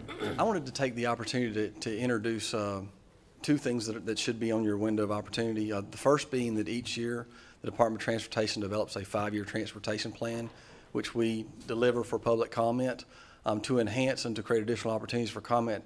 You'll notice on your flyer, the last page, we actually have a reference to a website, d2wpph.com. That's an opportunity to provide comment through the internet-based format. So that's the first opportunity. The second, which Mr. Browning kind of spotlighted, we are currently soliciting for projects to be delivered through our SCOP, SCRAP, SIGP, and TRIP application process. We definitely encourage, we've got a great relationship with Putnam County. We want you to continue to solicit for projects. The window of opportunity to solicit will run through January of 2019. Okay, thank you. Commissioner Harvey? Thank you. We have submitted those. I know Public Works, we ranked them the other day, and we're moving forward with that. I want to ask you to help me do something. Back in 1991, Kelly Smith was our state legislator. Huey Hawkins was the district secretary. This is way back, probably before y'all were born, but I'm just saying. Bill Henderson, as you know that name very well. We walked the property out in Interlachen and where 20 was going to come through. And one of the challenges was moving the first house, Mr. Stock's house. That has been moved. You moved, actually DOT has moved that over off of North Francis Street, back over there on the lake, and you've set that house up and did a great job in doing that so far. So that was one idea. But Mayor Lyles was very instrumental in going to Tallahassee and meeting with the elected officials up there, and he's getting old. And I saw him last night, and he's very frail in health. And I would like for you to take back to Lake City, if there's a way that we could do some type of a opening on that road pretty soon, whether he could be a part of, because he was very instrumental, Mayor John Lyles was on that. So if you could go back and make that ask, I would be grateful for that. The second thing is, and I was approached last night, School Bus Road out in Interlachen, they're just east of 20 and 315. The oldest schoolhouse still being used in Florida is at the corner of 315 and 20, the Sid Martin building, which is now the JROTC building. But behind that, little people, not a whole lot of people know this, but the black school was back there. It was segregated at the time. And it's just one road over back there. And the Historical Society in Interlachen has asked me to ask you, they're in contacts with your people about getting a historical marker placed on 20, but they would really like to see that happen pretty soon. It's got a lot of history there. And I was even told last night, there was a picture that Mr. McCoy gave me when I was in business years ago, and this school teacher actually, from what I heard last night from Miss Cunningham, who's 90 years old and went to school there, she actually would hitch a ride on a pulpwood truck to go to Interlachen to teach. So school started whenever she got there, okay? And at the end of the day, she'd time it where she could hitch a ride back on another pulpwood truck back to Palatka. And sometimes she couldn't make it because the roads would be flooded, so she couldn't get through. But it's history, and it's wonderful that, it's bad that it was segregation, but it's a wonderful part of our history, and that old building, and they really want some more asks, but that's not of you, that's of our local contractors, but we'll get to that soon. But if you could ask about a historical marker out there on 20, notating where that building is. It's owned by the Historical Society of Interlachen now. So thank you. Thank you, Mr. Chairman, for allowing me to make those comments. Commissioner Harvey, any other questions or comments? Okay. Seeing Chairman? none. Could we ask for an update on the Shands Bridge replacement? Okay. Any information on that? It's currently funded in our fiscal year 23, which begins July 1st of calendar year 22. But it is currently funded all the way to First Coast Express will be completed all the way to the 95 connection. And what year did you say? Fiscal year 23, or July 1st of 2023. 22. That's right. So July 1 of '22. is when the earliest it could possibly start. Okay. How long of a project is that? Do you have any idea? Don't hold me Years? to it. I'll give you a range of plus 6 years, probably most 6 to 7 years or more. It's a pretty substantial structure. Exactly. Okay. Okay. Any other questions? Okay. Stephen, Jamie, thank you so much for the update and, Thank you. and all you do for us. Okay. Thank you.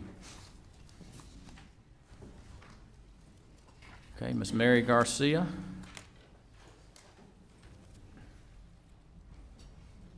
My genius coming aboard here. Wait, Brenda's running. Yes. Thank you. Hello. Like sets that up. Thank you. I'll talk. We're so happy to be here today. Actually, it's hard and mixed emotions because this will be David's last presentation before you as one of our Department of Health employees. He retires unofficially on Thursday, officially at the end of the month. So it's kind of a sad moment for us, but a really interesting and wonderful way that we're able to highlight some of the work that he's done in Putnam County with our tobacco program. David started with our students working against tobacco when his son was in middle school, and then became active with the SWAT team in St. Johns County. In 2007, he began working on our tobacco program in Putnam County and started our first SWAT program in Crescent City. And that's just grown amazing to have a great presence, not only in Putnam County, but also we have had members of that SWAT team serve at the state level as well. It's amazing.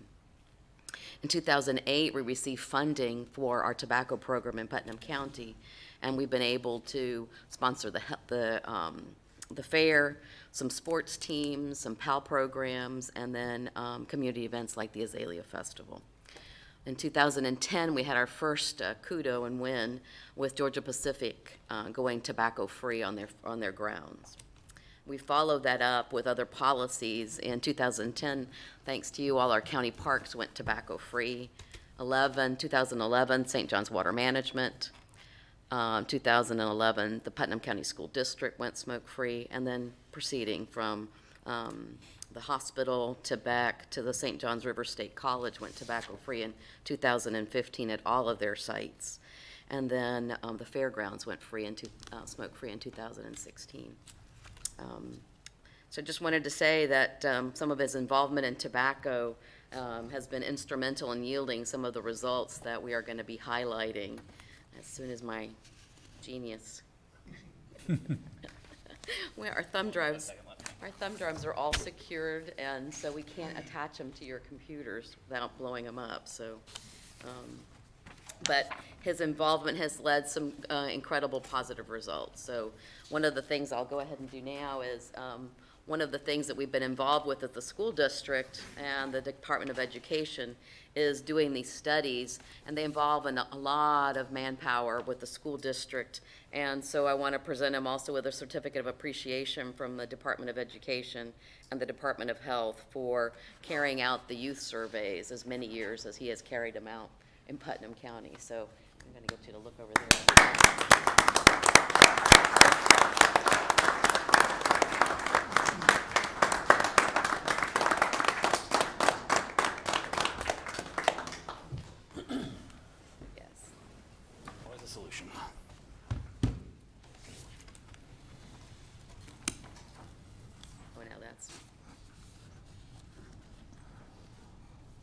You each have received a packet, some of the data? Okay.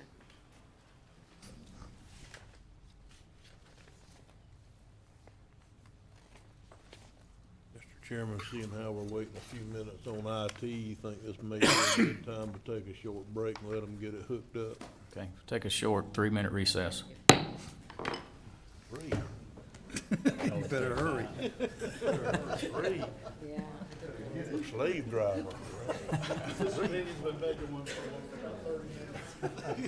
Well, I didn't see him over there. He should have been waving his hand.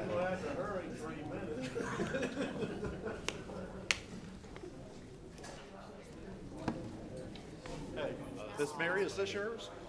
No.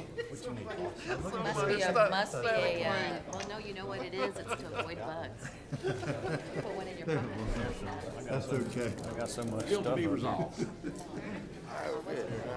Chairman, to sign our cards. here. Not yet, I'll do that one.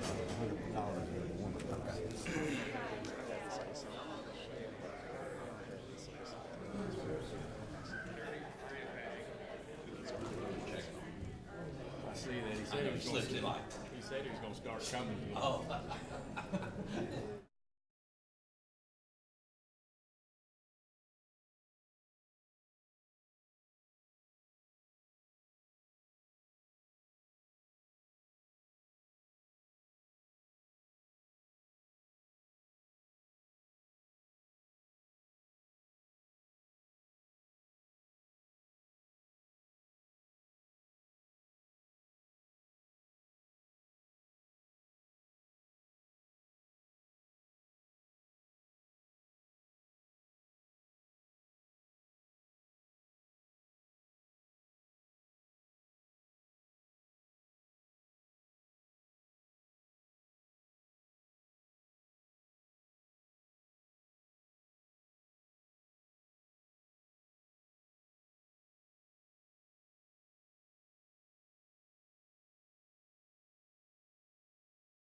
Minute.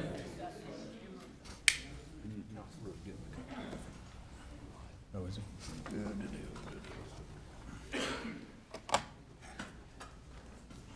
Mr. Turner's gonna be glad. Yeah. Mr. Turner can get a seat. Everybody get seated here.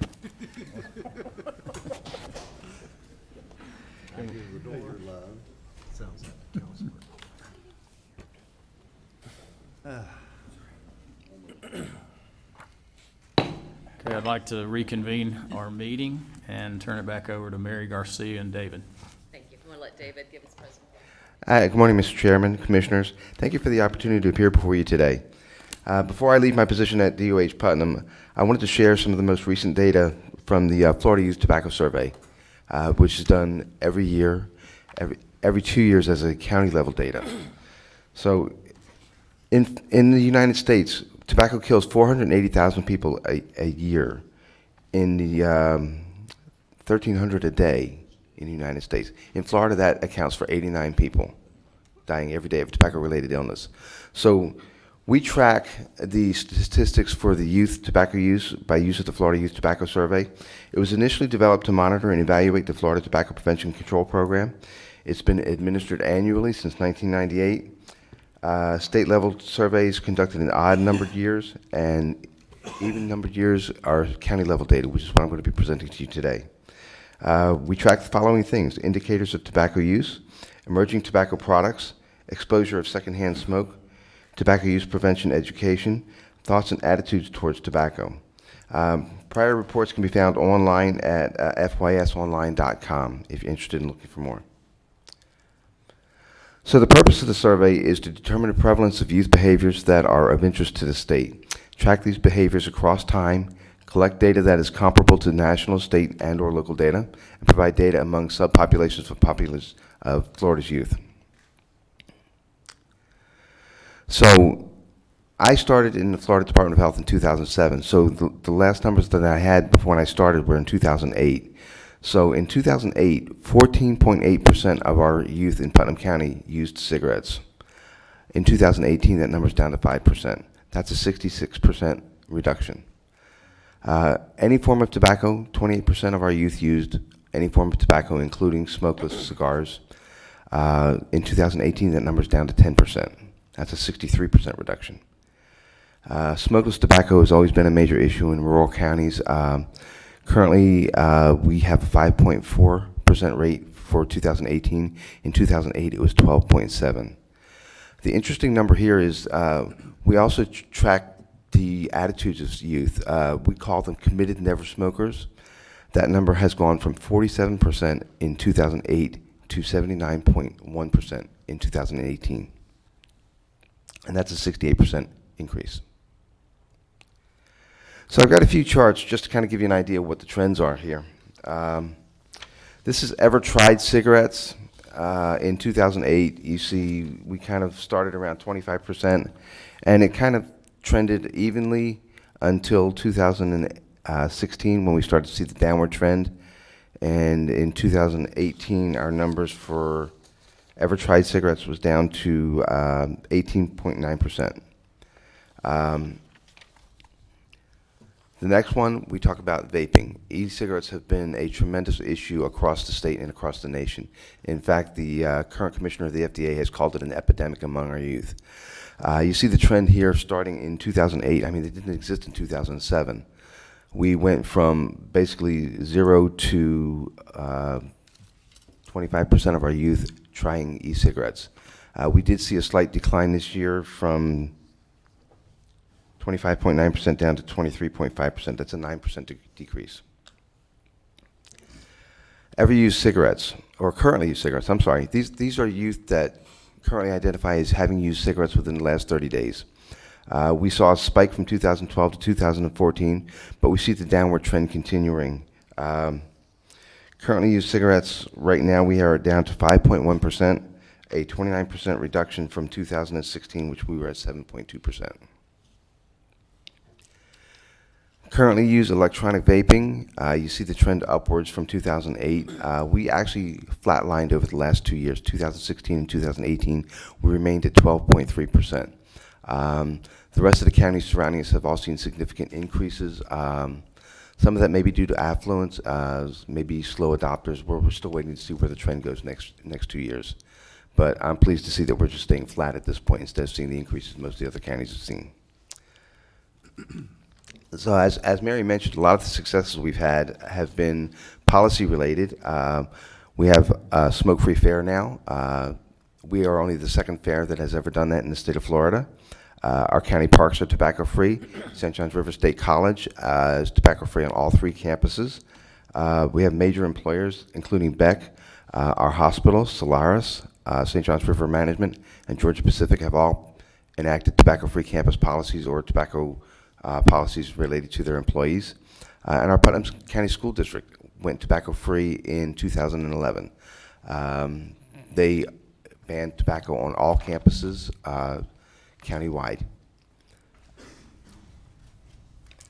Wanted to keep it brief, just kind of give you guys an update. You have in your packet all of the data for the last since 2012, including the state data, so you can compare it and look at it yourself. I also have the graph, like mine here, shows the trends. I want to just comment on one trend. We did see a slight uptick in smokeless use, 1.8%, which is kind of statistically insignificant at this point. So we're pleased to see that it's not going up any more than that. I would like to see that go down even more. Thank you for your time and appreciate all of your support and everything that we've done over the last 10 years. I look forward to handing it over to Ms. Jenny, who you saw taking pictures here earlier. She's going to be taking my role as the program manager, and we'll be looking forward to working with you some more in the future. Thank you. Thank you.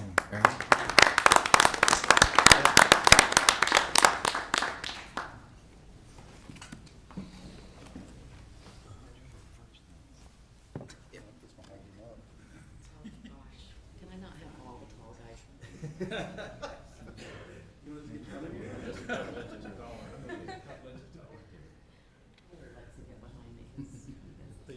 Mary, you out front? Yeah. Okay. She wants all the tall people.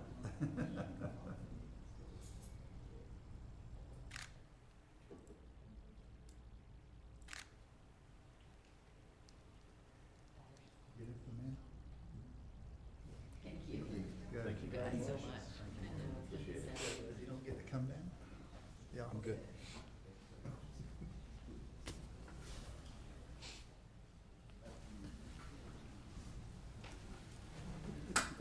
Man, it is freezing in here. It just kicked in. I'll have to bring an overcoat. Okay, next on the agenda, Mr. Brian Bergen will give us a economic update for the third quarter. Good morning again, Commissioners. For the record, Brian Bergen, Vice President for Economic Development, Putnam County Chamber of Commerce. I just want to go over briefly some of the highlights in the third quarter activity report that covers the period from July 1st through September 30th in there. We had, it looks like, only about 4 requests for RFPs from the state or the various agencies that we had. As we get into this time of year, it does kind of start to slow down a little bit. And given a little bit of the political climate in Florida, it has slowed even more as it has gone along. The GP project, as reported in this report, is still going strong. We know that they have over 500 construction workers on site at this point in time. And one of the apartments, or at least in the 100 block, I know that one of the construction companies down there rented the entire second floor that they had left in the apartments there. So, you know, we're seeing some different types of economic impact from that project as it moves along. One of the things that we do that's an important part of economic development is we do retention calls, and we do have work with CareerSource on those, and we try to do about 5 to 6 of those a quarter, meeting with different businesses. And again, to Commissioner Turner's point, most of the companies here in town aren't that we need more jobs, is we need more people. And we have more jobs currently than we have people to fill them. At this point, the unemployment rate was about 5.1%. And the workforce was about 27,000 people. So we're still seeing about anywhere from 800 to 1,000 open jobs consistently open quarter to quarter, where we're at right now. So any questions? Okay, thank you, Brian. Any questions of Brian? Thank you. Thank you. Okay, thank you very much. Okay, our next item is public comment. This portion of the agenda is to allow citizens an opportunity to bring matters to the attention of the board. It is not reasonable to expect the board to engage in a debate or deliberation on the matters in which we have no prior knowledge and is not on an agenda. There are public comments cards at the entrance of the commission room. If you please fill that and submit those to Sarah, and she will give them to me. So we have one that's submitted. You don't have to have a card, but it is recommended. So we have one person who would like to speak, Mr. Jim Teeple.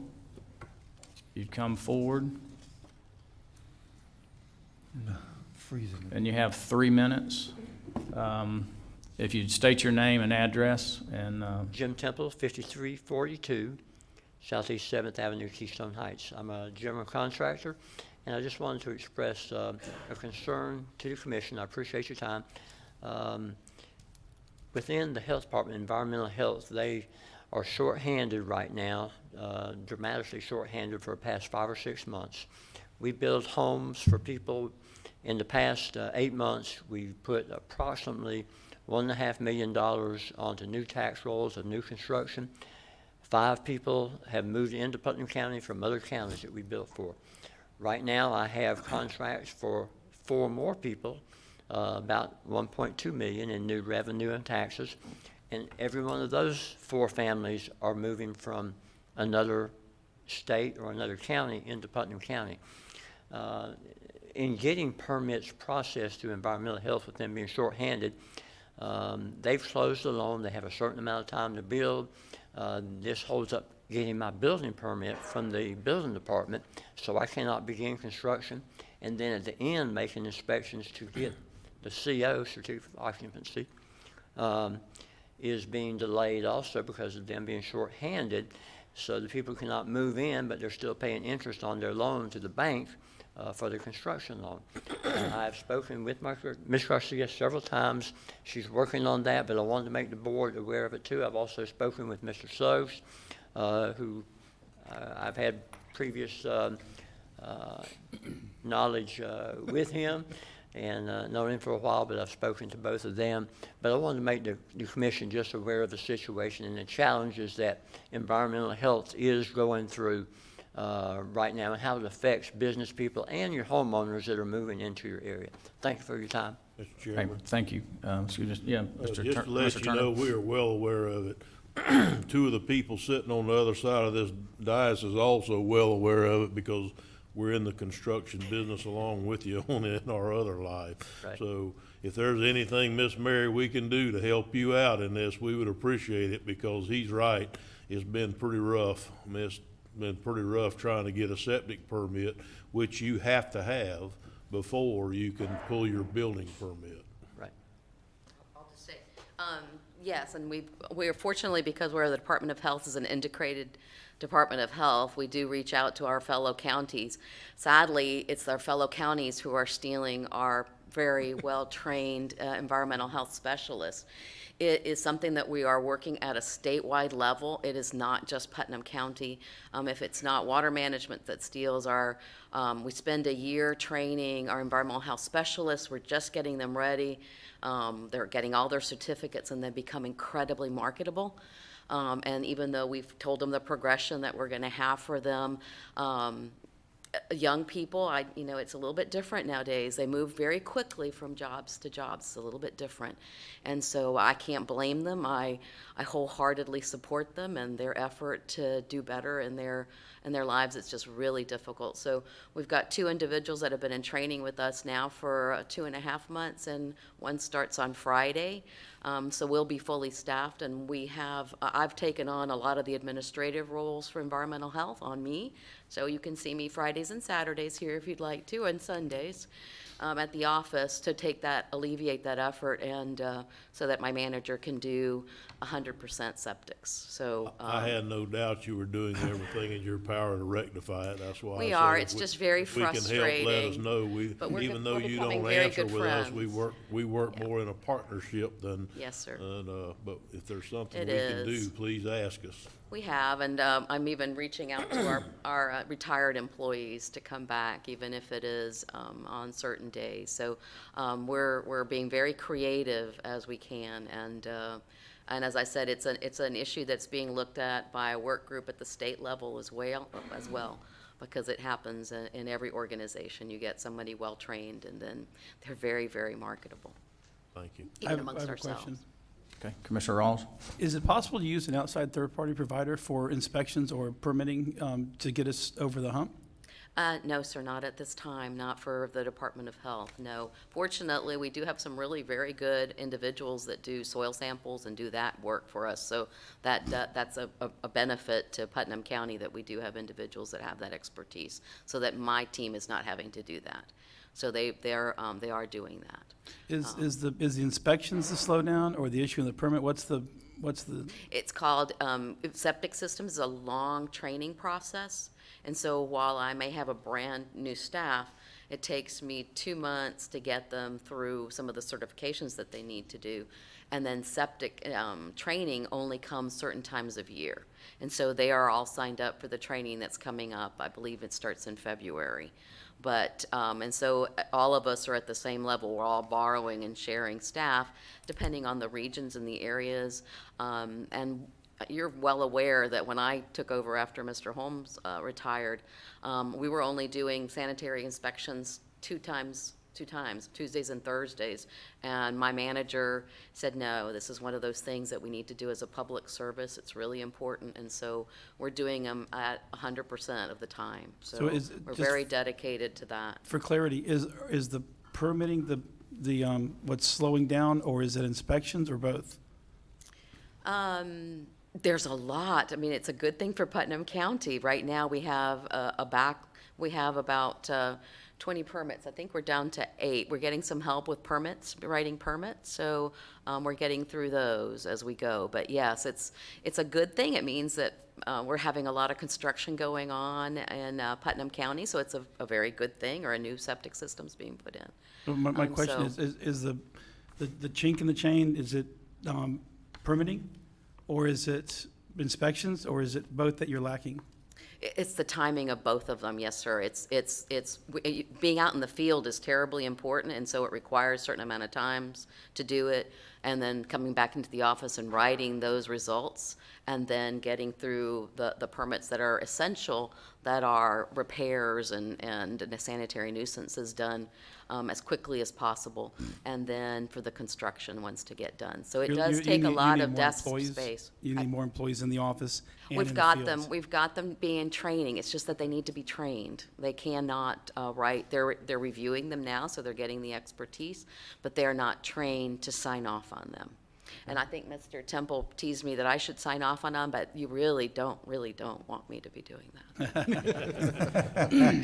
I'm meaner than most. Well, thank you, Mary. I appreciate it. I didn't really intend this to become a full-blown discussion. That's okay. It's, you know, I think that this is I just wanted Mr. important. Temple to know we feel his pain. Yeah, and he's very sweet. We're trying to keep up with each other, I think almost daily now, but I need to tell him he needs to, we're going to try to update each other each week. But as I said, we're reaching out to other counties around us. They're in the same position, which is why they took 3 of our very well-trained employees. And unfortunately, all at the same time. It wasn't like it was one, it happened, it was just a perfect storm. It happened all at once. And so it's not like we could do overlays and we could bring somebody on board. We actually, for us, I've insisted that we have the extra third person that, according to the state, we really don't need, because I do need the overlay. So I think we've planned on that with your support. Actually, I did that in front of you, in front of the board, allowing us to look at our fee structure so that we could bring in another individual on board to help us with this. So you've been very helpful to us. You've been very supportive of it. And it's really just getting we try to get seasoned employees, and they're looking too well outside of public health. So we're raising them ourselves. All right. Okay. Thank you, All right, sir. Mary, Thank you so very much. much. Mr. Chairman, if I could real quick, while Mr. Temple is here, just wanted to, real quick, just tell Jim it was good seeing you again, Jim. As you heard earlier, Mr. Temple said that he'd known me for a while. What you don't know is Mr. Temple was one of the first ones to give me a job when I was back in high school and working for his construction company. So looking out in the audience this morning and seeing Mr. Temple was a good thing. So Jim, it was a pleasure seeing you again. Okay. Mr. Temple, did he work hard? That's the question I need. Good deal, good deal. I didn't know you could even drive a nail. Now you do, don't you? Okay. Thank you. The next public comment, Mr. Tim Hotelan.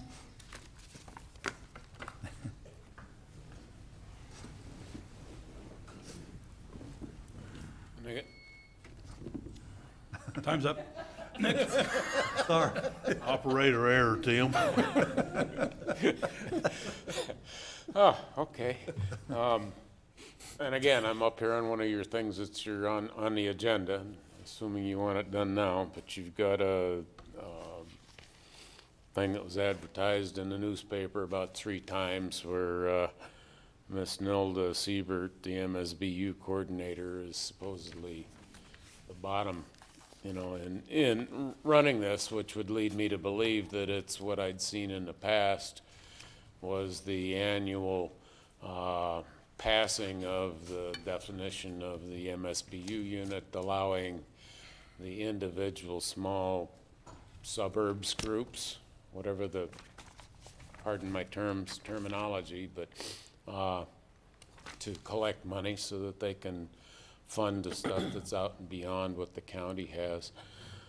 The attached resolution, which I emailed you all my concerns, and I was sort of hoping to get some feedback, but I didn't get an acknowledgement to anything, let alone feedback, so I'm having to be here.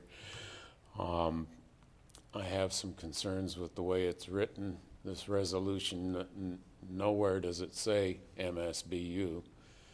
It just says that you're going to collect the non-ad valorem special assessments, but it also says you're going to collect it from the unincorporated and the incorporated, the municipalities. That's everybody in the whole county. And I have an old saying, is one is a tax, not a tax, when it's a fee. And if you're bloody well going to tax everybody, well, I'm sorry, I got out of joint here. It says you're going to only collect money from the unincorporated people. That's me. And then you're going to be spending money for the municipalities out of that, which includes the formal MSBU stuff. My wife got real excited about the paying money for subdivision entranceway construction and maintenance and street lighting. She says, why am I paying for some subdivision's entranceway? And I tried to proffer to her is because you're mixing apples and oranges, and it's 2 different things with a flashback from the previous administrator. I don't know how you can, I guess you're still going to go forth with this resolution as was printed, which says that you're going to levy assessments for both the unincorporated and the municipalities. I'm not quite sure y'all can do that.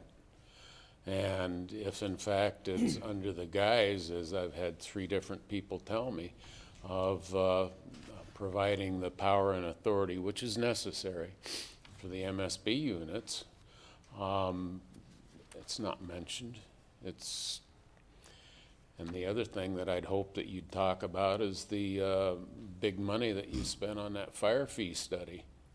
It just sort of disappeared, which was all in regard with the previous administrator's efforts to cause a countywide MSBU, Municipal Service Benefit Unit, and legal requirements that say that if you're going to charge people for fire fees, then you can only charge them for what their what the value of that service is it provided. And I know y'all know that Alachua County's got a lawsuit going on right now as to whether you can do what this thing says. And bottom line is, I think this is premature, and I think y'all need to talk about it in a workshop. So, is there anything, or can I sit down? Mr. Chairman, may I have something? Commissioner Rawls? I actually did, when I received this from you, I got with Mr. Suggs and Mr. Manning and Ms. Papil, and we did discuss this, and what I was assured was that this was it's the way they've been doing business, and the word continuous is not in here. I told them that I had concern about that myself, because this is supposed to be continuation of fees that are already being assessed, and that if there was any assessments that were not currently being assessed, they would be handled, and there would be public hearings on it publicly. So we will be bringing this up. I would encourage you to stick around for that. If this was a continuation, this resolution wouldn't say, the BOCC is contemplating the imposition. Yep. I respectfully disagree with all of that presentation, and I respectfully disagree. If you look at history, you'll find one when the lovely gal, I'm brain dead, but that did the MSBU before she retired. And if you look as to what was passed, you'll find that it's different than this. Okay, thank you, Mr. Chairman. Any other public comment? Okay, Mr. Earl?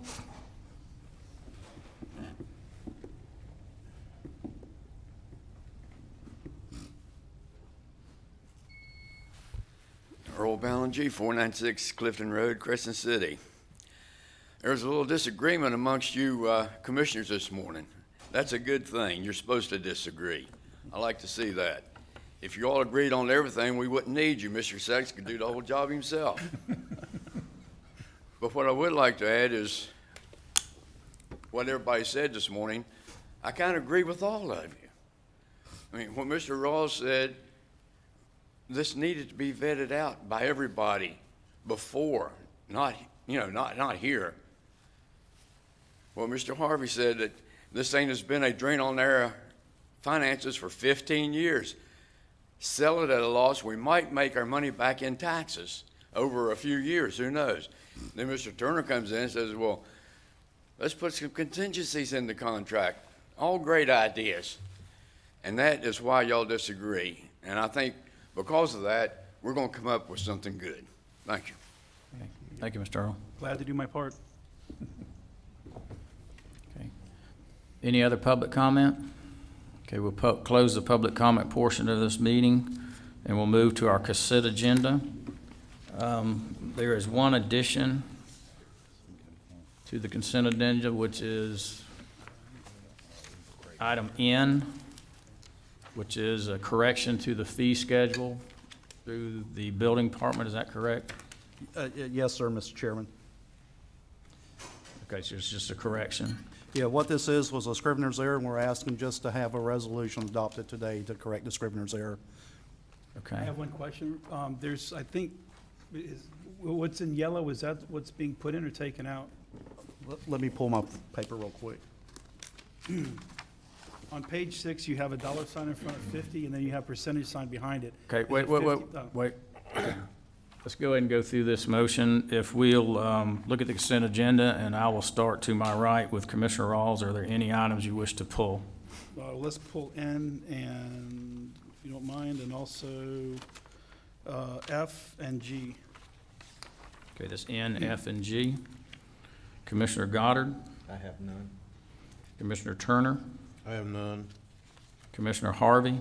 Item J, please. And I have none. Okay, we'll start with Commissioner Rawls, and let's take them in order while he's looking up the information on N. So if you want to do F and G first. So I talked to Mr. Suggs about this. In reading, and F and G are both pretty much the same thing. It's apparently hardening of the health department windows and doors. It describes fenestration protections. And I may be misreading this, but the grant was apparently from 2016. I'm not sure when the contract was let out, but there's been a code change since 2016, and it described the exposure category as exposure C.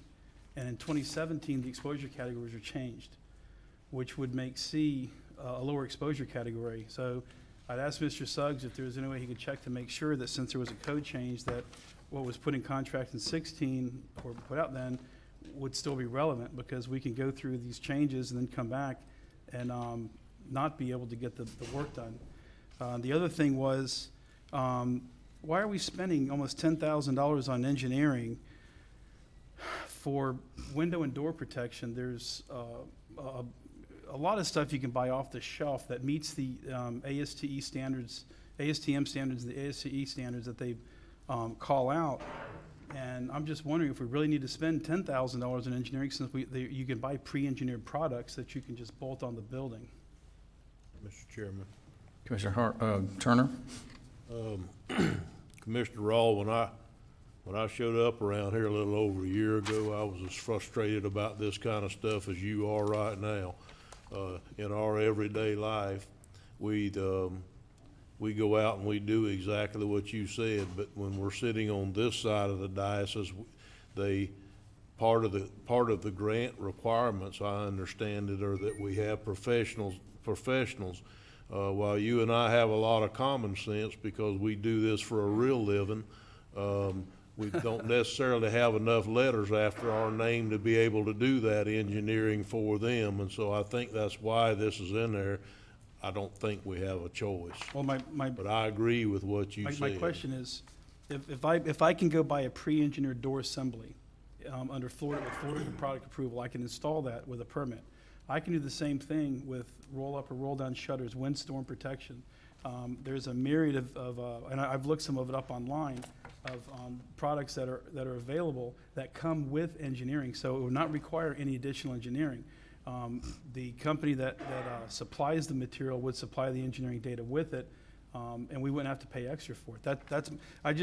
You got a $25,000 design fee, and then you got a $9,500 engineering fee, and it's just the numbers add up, and I think we have a chance of saving $10,000. But it was just when I saw that, the biggest concern was there's a shift in wind exposure categories year over year, and we're 3 years down the road in the contract, and just want to make sure that we're not wasting our efforts here.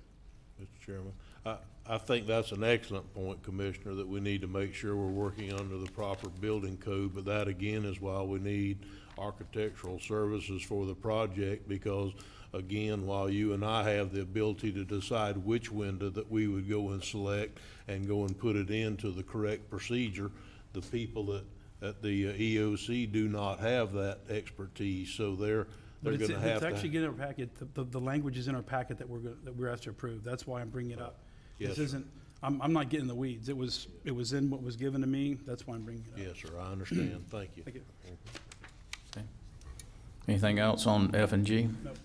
Okay. And then you want to move to N, or? Yeah, let's go ahead and go to N if Commissioner or County Administrator Suggs is ready. Just that that thing on page 6, it says $50, and then it says percent right behind it. Is it 50% or $50? It's 50%. What it was a Scrivener's error. The dollar sign was put in place of the percentage sign. Yes, sir. Okay. Mr. Chairman. Okay, Commissioner Turner. So our fee before we changed it a few months ago was 50% of the value of the permit. So if somebody comes in with multi-million-dollar project whose fee is $20,000, $30,000, $40,000 for a permit, then half of that is gonna be in addition as a review? The schedule of the plan right now, the preliminary plan review is in addition to, it's 50% of the permit fee.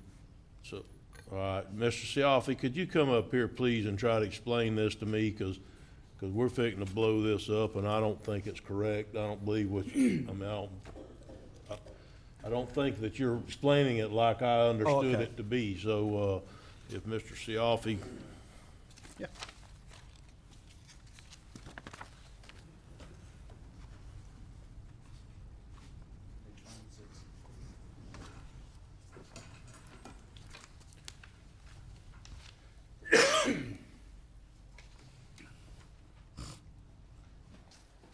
Good morning, everybody.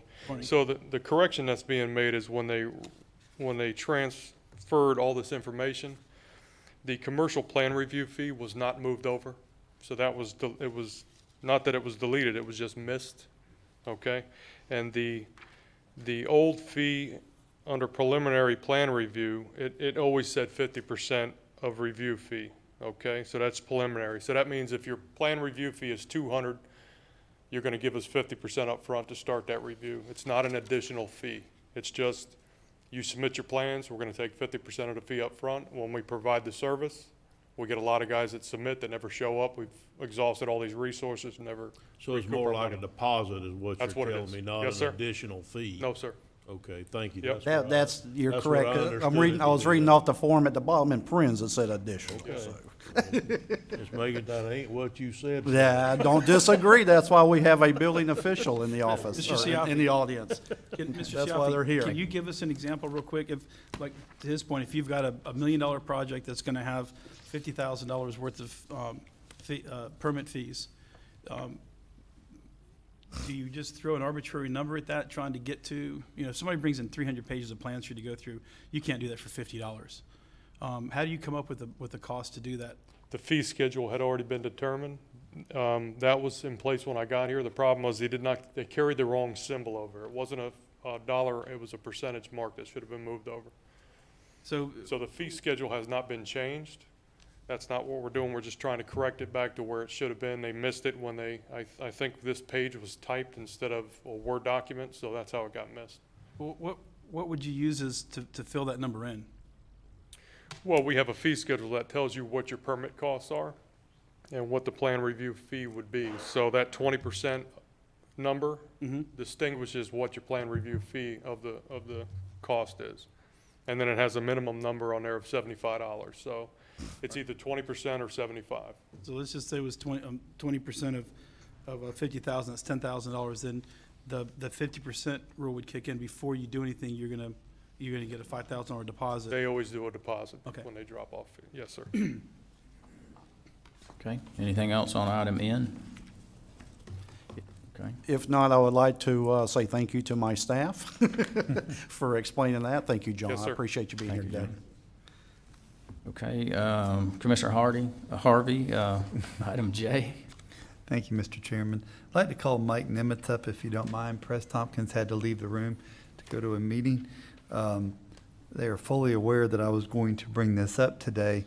I want to talk about the benefits of this really quickly and how we got to where we got. We got to where we're at today because there used to be a drainage district out in Florahome that was a self-imposed, state statute drainage district that was able to levy fees, and that's how those canals coming from Mr. Clay's land and Mr. Tanner over to the south of 100 and then to the north of 100, the property Mr. Griffin, Coral Farms, Chaparral, and all that would flow back into the Etna Creek area, crossing,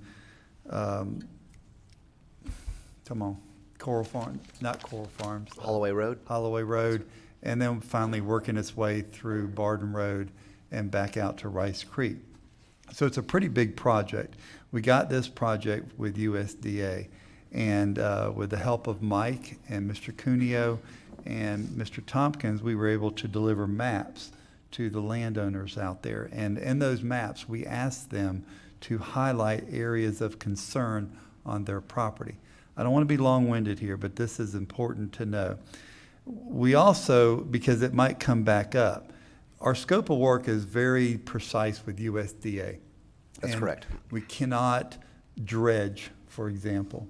But these canals haven't been dredged in 20 years, is that we figured, Mr. Cuneo, Mr. Nimitz? 15? 2005, I believe, is the last time Okay, it so was actually 13 cleaned up. years, we've seen this done before, and we probably won't see this done again, 15 years or something in that nature. Well, we are pursuing funding. Right. Yes, sir. So to look at this, there might be a possibility that when the lowest contractor, and that gives me a little heartburn because they're out of Miami. I wish it was local because local people know that area better than anybody, but irregardless of that, that's how that cookie crumbled there. But there might be some opportunities for us to, when we started this, Mr. Nimitz, remember we went to water management and we pretty much said there's going to be some cleaning that has to be done. So, but inside that scope of work, it's a very minimal taking of dirt out to restore water flows. You might find that there might be 2 or 3 sand traps along the way in these canals. And I just want to bring to the board's awareness that if that happens, that might be an opportunity at that moment, really quickly, to get back to the county, get back to us, and see how do you want to proceed at this moment. But we have a very quick time frame on this to complete this project too. So and water management will not let us do a whole lot of dredging either. So we're kind of limited, but we might find that if we go through there and just pull up all the logs that are laying around in the canal, that might not help the water flow, is my point. And we might have to react as a board or an administration level very quickly to, and with water management, to say, can we dig this out a little bit to restore those water flows? Mr. Nimitz, did I leave anything off that I wanted the public to know and you to know and our fellow board members to know? Again, this is a great project for the county. It's 19.5 miles of the Florida Home Drainage District as well as Etna Creek that we'll be cleaning out. And you're absolutely correct. We will need, the concurrence of St. Charles River Management District to do any dredging of the nature that you referenced. But we will be looking for opportunities to do that on a case-by-case basis, if it will be evident, or a demonstrated need that we need to do it and address it, we will present it to the board for consideration, as well as the River Management District. Or our administrator under the guidelines of our purchasing, but one or the other. I just don't want to pull up logs and not solve the problem is the point. And if we have an opportunity to solve problems, then we need to be very quick about that. Absolutely. But the logs, as we know, is the first step in the process. So I'm proud of where we're at today and optimistic that we'll get to where we want to be. It's just going to take some time. I agree, and thank you for all your hard work. Mr. Cuneo, I want to thank you also. We had meetings, and we've had many meetings, and I think, Mr. Suggs, it was almost your first day. We were over at the Ag Center, and, Yes, it was. and Representative Payne was there. And this is an important thing to drain those fields so these farmers can use their properties. And we probably couldn't go back and rebuild those drainage areas like in today's environment, but hey, it is what it is, and at least we got a grant that pays for that, and we're moving in the right direction. Thank you, Mr. Chairman. Thank you, Mr. Harvey. Commissioner Turner? Yes, I'm glad to see this started myself because we're trying to get it started in East Palaca also with the cleaning of the debris in the ditches and the creeks. I think that we got a legislative appropriation last year to start on one of the creeks over there, and hopefully we can extend it this year, and we've been working on it some also. I think part of the problem over the years has been it's been so dry for so many years that nobody felt it necessary to go out and spend the time and money to do all these cleaning and all the stuff that needed to be done. And now that we've had 100+ inches of rain in less than a 12-month period this year, we see that we need to start cleaning and maintaining some of those areas. So I'm glad to see this started, and hopefully we can get it over into East Palaca before long. So Okay, thank you, Mr. Turner. Administrator Suggs? Yes, sir. Let me just make sure I got this clear that whatever authority, whatever scope of necessary additional cleanup, as long as it meets the mandate of the River Water Management District and my authority, you want me to go ahead and proceed with that. Those that do not, I need to bring back to the Board of County Commissioners. Is that what I'm hearing? You want me to continue to push this project through? Mr. Chairman? Commissioner Harvey? Well, I'm hoping that we don't find any sandbars that would cause us any problems, but I think that would be kind of not good thinking on our part. So I think we're going to see some things as we go. I have not walked the 19-mile canal, I can tell you that. I'm scared of them things that live in that canal, but I think that's what we're trying to say is we're going to have to use due diligence here because it's a project that could last us another 15 years. We don't want to go back out there and, put a Band-Aid or lipstick on a pig. We want to do this right. And absolutely, take advantage of the mobilization that's in place would be ideal. If at all possible. If water management says you can't do it, then we can't do it. But, maybe cooler heads will prevail at that point. Thank you, Mr. Chairman. Okay, thank you, Commissioner Harvey. Any other questions for Mike or James? Okay, thank you very much. I've got one question. Okay. If this did happen, where does the funding come from? Funding came from USDA and a grant. For additional. That's come out of Public Works is Right out of your front pocket. well, it would be something the board would have to decide at that point. Where the money? I'm sorry, Mr. Chairman. Go ahead. You're fine. We should decide. We'll decide the value and where we find the money at that point. So it's not a change order automatically to the contract? No, complete? no. Okay. No. Not at all. Okay. Thank you, Mr. Thank you, Mike. Thank Yes, you, sir. Mr. Thank you. Cuneo. Okay. Any other discussion on the consent agenda? I move that we pass item A through N on the consent agenda. Second. Okay, we got a proper first by Commissioner Turner, proper second by Commissioner Rawls. Any discussion? All in favor indicate by saying aye. Aye. Aye. Opposed, same sign. Seeing none, consent agenda passes. Okay, next on the agenda, public hearing. Proposed resolution for the 2018 uniform method of collecting non-ad valorem special assessment.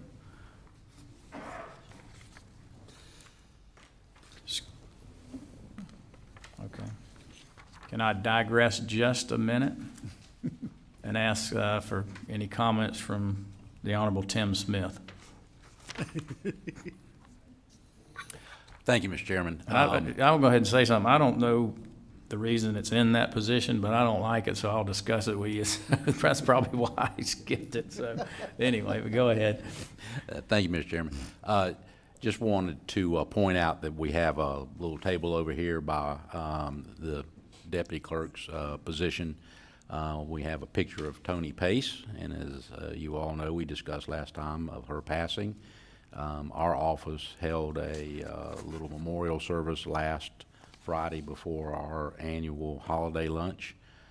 We spoke about Tony and our fond remembrances of her and of the great work that she did on behalf of this Board of County Commissioners and for the citizens of Putnam County. We have a book that if any of you would like to sign or make any comments, we would ask that you do that, and then we will deliver that to her family. So thank you for allowing me to make those comments. Okay, thank you. Now we'll move to the public hearing for the collection of the non-ad valorem special assessments. Yes, sir, Mr. Administrator Chair. Suggs, you want to take this? Yes, sir, Mr. Chair. If you'd like, I'll read the resolution by title. The resolution of the Board of County Commissioners of Putnam County, Florida, electing the use of uniform method of collecting non-ad valorem special assessments levied in the unincorporated area of the county and within boundaries of all municipalities, stating a need for such levy, providing for the mailing of the resolution, and providing for an effective date. I would also like to, just for point of clarification, the resolution that was presented here today was the same resolution that was presented here last year. It's a resolution that has to be approved annually in order to be able to continue utilizing the uniform method of collection for collection of those non-ad valorem assessments. If you'd like, Mr. Chair, I'll also go into a little more detail that we have fielded many questions from commissioners as well as concerned citizens regarding the use of the uniform method of collection. The The ability to do this is done through the passing of this resolution. The language that's included in the body just lets folks know that if we're going to levy a non-ad valorem assessment, this would be the vehicle in which the county would use to collect those fees. Nothing in the resolution states that we're going to implement any new fees. As you know, public hearing has to be held in order to be able to do that. But this just notifies folks that if there's any new non-ad valorem assessments passed, then we would use this method for collection of those fees. Okay. Commissioner Harvey? Thank you, Mr. Chairman. Feel free to join me. The little history here, going back to when I first started and hit the ground running, I didn't like all this catch-all phrase myself. I found it very disturbing that we were fishing with a cast net and not just a line. But I understand that if we impose any more MSBU's, then public hearings are part of the equation. So that's just my comment. I still would like to see us hone down on that to specifics, but I'm good with the way it is right now. But I think in the future we could talk about maybe finiting that and cleaning that up some there. Thank you, Mr. Chairman. Okay. Any other Commissioner Rawls? I agree with Commissioner Harvey. I think if we put the word continuing or continuous, referencing MSBU's or contracts that we have in place, or not contracts, fees that we have in place, it might clean it up a little bit. But I think where I have heartburn, and several people I talked to did, is where it says the county commission is contemplating the imposition of special services, and this is advertised in the Plaquemine Daily News. So I think in the future, if we could change the language a little bit, add a few more words, but also get this before the commission, not in the only meeting in December, right before this. This doesn't have to be approved by January the 1st. The statute says that if the property appraiser and the tax collector agree, it can be approved by March 1st. So, again, I feel like as a new commissioner coming in, I'm being rushed to make a decision on something. I don't have any problem with the explanation that was given to me, but I think in the future, it'd be nice if this came before the commission, say in October, maybe November. This won't, it doesn't even take effect until next year, but I think we could do something to clean the language up to help alleviate some of the anxiety of the public. Okay. Thank you, Commissioner Rawls.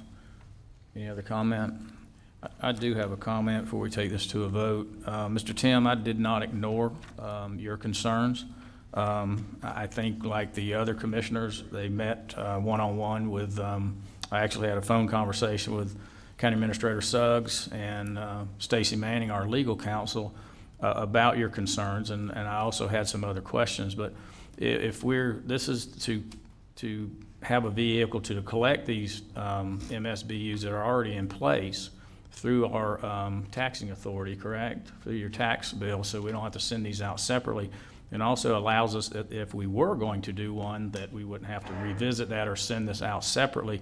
But in no way are we considering anything new, and if we would bring that to the commission, and we would discuss it to a workshop, and then it also would come before a public hearing where you would have your input on that. So we're not really trying to sneak anything in on anybody. It's just to do business as usual, and it's actually the same one that we approved last year. So, but I did not get back with you, that is true, but I did not ignore it. So. Mr. Chairman, if I might just jump in, this is a public hearing, so additional public comment should be sought before board action.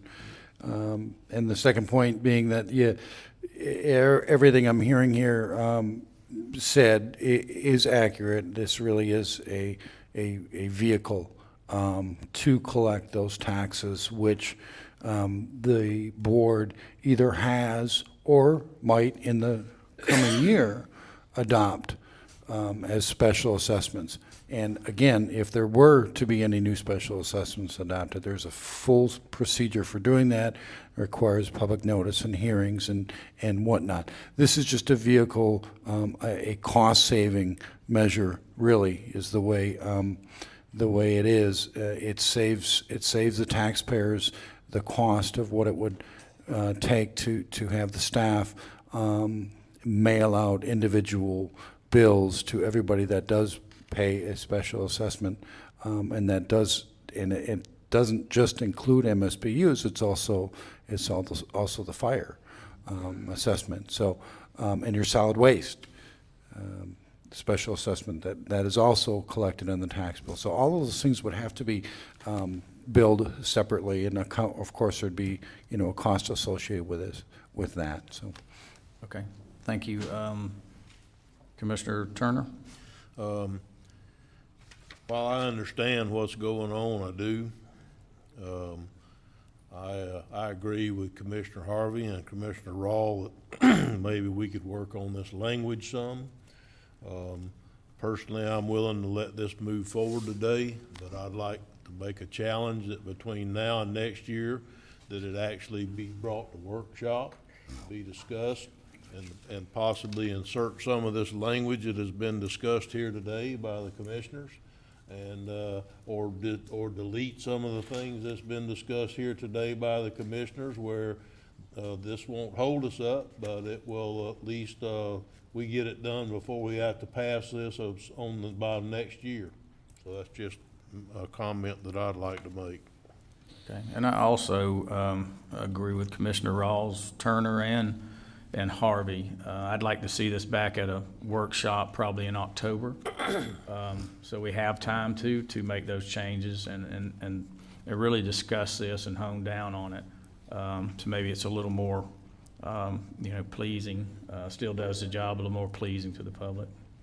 and if I might again, Mr. Chairman, Ms. Papel just reminded me to correct myself that the fire is actually an ad valorem, but your solid waste, yeah.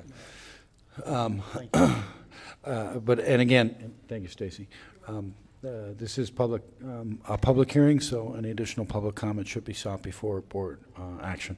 Okay, at this time, I'll open up the public comment portion of this meeting. Anyone wishing to speak for or against this, please come to the podium and state your name and address. You have roughly 3 minutes. Tim Hoteling, 105 Riverside Way, San Mateo. I don't want to belabor it. I understand the need for this action. Absolutely. It's gone on year after year. But the plain language in this resolution, in my opinion, is defective. The very title of it, it says you're levying assessments on unincorporated and boundaries, within the boundaries of all municipalities. To me, then you go on and say you're only going to collect, in the body of it, you're going to collect from the unincorporated area. To me, it's a language issue, not a need. Nowhere in here does it say MSBU. Nowhere in here does it say this is so we can continue to collect money for the services that we provide each and every year. Nowhere does it say that. It says we're contemplating. It's the verbiage that I object to. Okay, thank you. Okay, any other individuals which will make a comment? Seeing none, I'll close the public comment portion of this hearing. And what is the pleasure of the board? Mr. Chairman, I move approval to adopt the 2018 resolution and authorize your signature on this certification. Okay, we have a proper motion. I'll second. Got a second by Commissioner Goddard. Any discussion? All in favor indicate by saying aye. Aye. Aye. Opposed, same sign. Motion passes. Next public hearing is Sheriff's Office. Invitation for the public comment concerning expenditures of the 2018 Edward Byron federal grant. I'll call Colonel Joe Wells up. Thank you, Mr. Chairman. Annually, as you guys have probably seen before, the Sheriff's Office receives the Edward Byrne JAG, or Justice Assistance Grant. That's a grant that Putnam County receives, and then portions of that are distributed to the municipalities for law enforcement purposes. And we spend that in a variety of ways, mostly on equipment that we could not otherwise afford. Well, this year, our proposal is to use our share of $22,651 of that towards the addition of an unmanned aerial vehicle. Some people refer to those as drones. It's a requirement of the Justice Assistance Grant that to use that monies for unmanned aerial vehicles, there must be a public hearing to do so. So that's why we're doing this today. I'll give you a brief history on that, and then we can open up to any comment. So the Sheriff's Office is currently, and has been for an excess of a year, operating 3 unmanned aerial vehicles. 2 of those are very small, basic UAVs that are equipped only with cameras. One of those unmanned aerial vehicles is a larger, considerably more expensive UAV, which is equipped with very high resolution camera and FLIR, or forward-looking infrared devices. Those UAVs have been in the past used, just to name a few, thinking off the top of my head, the location of a homicide suspect. We use them on missing persons cases. We use it in Crescent City to map the wreckage field of an airplane crash and to assist in the locating of the victims. In that they can be launched from boats for search and rescue type operations, also aerial photography, you name it. All of our UAV operators are FAA certified UAV operators, also have their nighttime waivers to operate at night, and are all trained in the legal ramifications of operating these, and of course, and stay up on the law and abide by the law when search warrants aren't required for the operation of UAVs. So they have been a very effective tool at a fraction of the price that an aircraft would cost, and have been very successful. So successful in Putnam County that we're often called upon by our neighboring counties to assist. We've been, however it has come to be, I'm proud to say, but however it's come to be, been recognized throughout the state as the leading edge law enforcement agency for the operation of UAVs, and we've been other agencies have reached out to us from as far south as Palm Beach County to help them stand up their UAV programs, and we're in the process right now of helping St. Johns County stand up their UAV program. So that's the gist of it. Most of the money that has been used towards our UAVs have been through these Justice Assistance Grants or federal forfeiture money, those monies that have been seized through federal enterprise. This is simply announcing our intention with public consent that we spend $22,651 towards the purchase of a 4th unmanned aerial vehicle. I'll entertain any questions you might have. Commissioner Harvey? Thank you, Mr. Chairman. Colonel Wells, thank you for bringing this up and reading the documents here. Concern that I would have would be surveillance on public, but this is very specific. Right. That if you needed to do that, you'd have to go through before a judge and get approval and all that. So that took a lot of heartburn away from me. Absolutely. You know, and I applaud you for doing this. I've seen these drones. I've actually grabbed a hold of one down in, didn't take me off though, but down at Punta Gorda at the Innovation Conference that FAC had, and it's just amazing. And they're using these drones in Hurricane Michael area, the ravaged area, for communications, Absolutely. for wireless communications. So it's a great possibility for Putnam County, and I just really wanted to thank you, but let the public know that, you know, Sure. we're not surveilling them. Right. If we do, we have to go through a court order and a process to do that. So I appreciate. Absolutely. And we did heavily use these drones after our impact from our last 2 hurricanes, especially in the Federal Point and other low-lying areas, to get in there and survey the areas. So it is absolutely correct that while law enforcement agency may fly a helicopter over anybody's property at any time for surveillance reasons, that luxury does not exist to unmanned aerial vehicles. Anytime we plan to do or intend to use this for surveillance, photography on private property, generally speaking, a complete search warrant is required to be signed by a judge. And we have had to follow that process a few times in order to use our UAVs in that manner. The only exception to that would be in exigent circumstances. If we had immediate life danger, then we could do so. But generally speaking, yes, our detectives, deputies, whoever wishes to use it for that, cooperates with our general counsel and through the state attorney's office and all the way through the process of obtaining a search warrant before we ever use these to fly over private property. Yes, sir. Thank you, sir. Thank you. Commissioner Turner? Is this the same grant you bought your last one with last year, or is it a different grant? Is that correct, Major Rose? Did we use part of this for last year? Yes, sir, we did. That's the same grant? Yes, sir. How many of these how many of these you want? I mean, before long, you can hook one to each corner of a pickup truck and just fly it around. No, certainly not the case. We want to. Sorry, Joe, I was being. You're fine, but we want to add one more at this point, and we're trying to get them strategically placed throughout the county, so for very quick deployment. That is one of the things that we found about these UAVs that has made them so much more successful over helicopters is our surrounding counties are very gracious, and if we call Alachua or St. John's and we need a helicopter, they normally agree to send it. It's about an hour out, and typically speaking, we can put these drones in the air sometimes in less than 15 to 20 minutes, and certainly that gives us a head start. So we are upping the fleet by one, Commissioner Turner, at this time. And the drone doesn't cause as much excitement as the helicopter out in Interlaken Lake Estates that time. Remember that? I do. Yeah, I so do. That caused a lot of certainly gets excitement. everybody involved. Yes, sir. Commissioner Rawls? So the $22,000, that's the purchase price only? That's the cost of the drone itself? No, sir. That's a portion of this larger platform, which will match the same one that we're currently operating. That drone in total is near $40,000 once it's equipped with the cameras and FLIR system. So we will have to add money to that, and that money has been carved out of our federal forfeiture fund to make the rest of this up. That's in your current budget?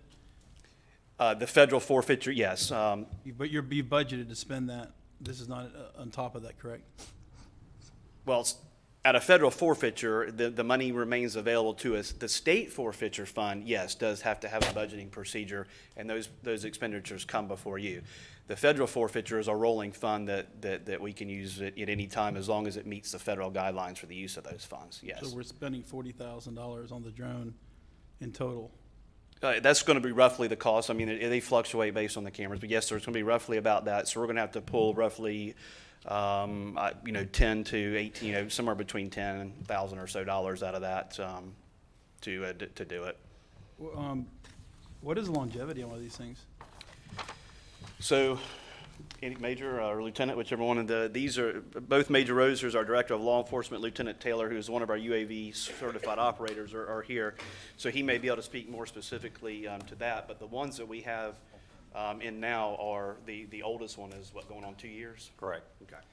Probably matters if one of them gets crashed or not, too, doesn't it? Well, I'll tell you, on this drone, the two very small ones that have a price tag of $1,500 and more used for training or immediate deployments, this one is fully insured. So yes, we do have an insurance policy. There you go. I can tell you it's cutting edge technology. So as far as longevity, we anticipate 5 to 10 years because with this technology, it's evolving every year. So it's kind of new for everybody. So the 5 to 10 years is a best guess scenario.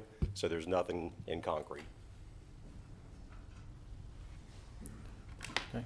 Any other questions? Or you may have answered this question. Any other extra insurances that you have to have to operate these drones? On the larger or the workhorse of these drones, the larger of the two, which is what we're talking about here, yes, it is insured through the Florida Sheriff's Risk Fund for both liability. If anybody is injured through the drone, property damage is called, or the drone itself gets destroyed. I will tell you that when we contacted them about insuring this drone, they said, insure a what? And we have the first insurance policy written in the state of Florida on a UAV. So it is completely insured if it's destroyed, if it is damaged, if it causes injury or property damage to others. Yes, sir. What about a lawsuit where somebody thinks you're spying and sues you for spying, think that you're spying on them rather than conducting a procedure?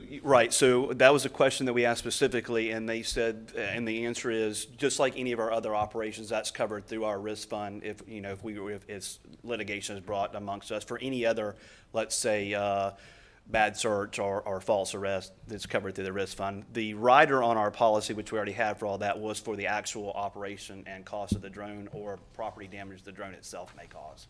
Okay. All right, thank you. Any other questions? Okay, thank you, Colonel Wells. Yes, sir. This is a public hearing, so I'd like to open up the public comment portion of this meeting. Any individuals who are wishing to speak for or against this? Okay, seeing none, we'll close the public comment portion. And what is the pleasure of this board? Mr. Chairman, I move approval. Second. Okay, we got a proper motion from Commissioner Harvey, having a hard time saying your name today, and a second by Commissioner Rawls. Any discussion? Seeing none, all in favor indicate by saying aye. Aye. Opposed, same sign. Motion passes. That closes our public hearing, and we'll move on to appointments. I'll start with Commissioner Rawls, to my right. So I'll have to get Amanda the rest of the information for these individuals, but I have Joel Danzler for the Planning Commission. Ms. Cheryl Meese has agreed to stay on for an additional 3-year term for the Better Place Oversight. Somebody getting all this? We're trying. Amanda? Gabe McKinnon as well for the Better Place. And Leon Edenfield for the Zoning Board of Adjustments. That fills my dance card. Are those all district-specific appointments? District 2, yes. Do I have others? No, I didn't know none were at large, correct? No. We have to vote on those, is that correct? That's correct. Okay, None at the district level. You do not. okay. Oh, there it is. Commissioner Goddard? I don't have an appointment, but I am going to remove Martin Crosswith from the Affordable Housing Committee.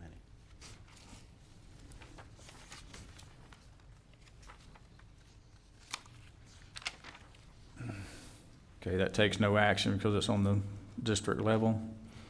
Okay, Commissioner Harvey?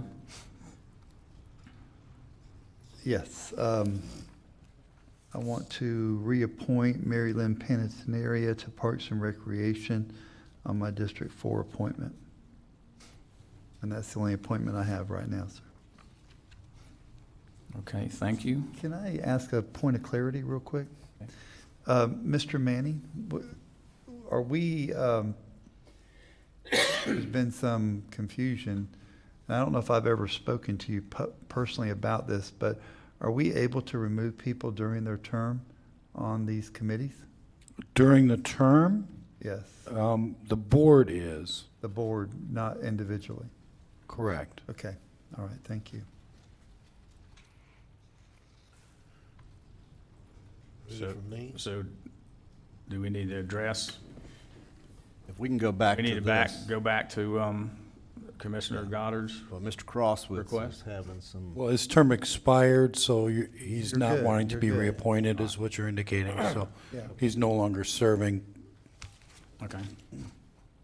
Okay, Commissioner Turner?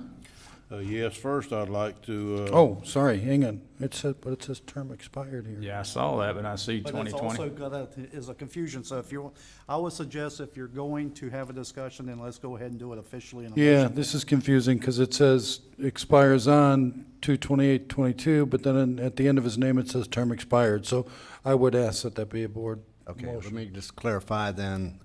He has asked me to come off this board. Okay. He's had some health problems. Okay. And he doesn't feel like he'll be able to do justice, and he'd like me to replace him. Okay. Hey, Mr. Chairman, may I expound just a moment? The only reason I ask that question is because there's going to be times in our terms that people get on boards and they don't show up. And I think it would be prudent for us then to be able to say, they're not engaged. Let's remove them and put somebody else there. And that's the reason I asked the question, that it would take the full board approval in order to do that. And if I could expound upon that point, that's a good point. Up to the chairman. If I may. The Land Development Code, it specifically says as to citizen boards that, and I'm paraphrasing, I don't have it in front of me, that if a person appointed to a citizen board misses 3 consecutive meetings without, I think it's without prior notification to, the board, then they should be removed automatically. It should happen automatically. And besides that, if somebody has missed a number of meetings, irregardless of whether they've given notice or not given notice, that should be reported to the board on a regular basis. I don't know that that's happening, but it should. It goes to your point. And you all can make determinations at that point whether you want to, keep an individual on or appoint somebody else that might be better able to serve on those particular boards in those situations. Thank you. Okay. Do we need to vote on Commissioner Goddard's? The Okay. guy resigned, Okay. right? I mean, the guy called and asked you, the guy resigned, so basically, that just needs to be, the guy resigned, and Commissioner Goddard needs to find somebody to replace him. Okay.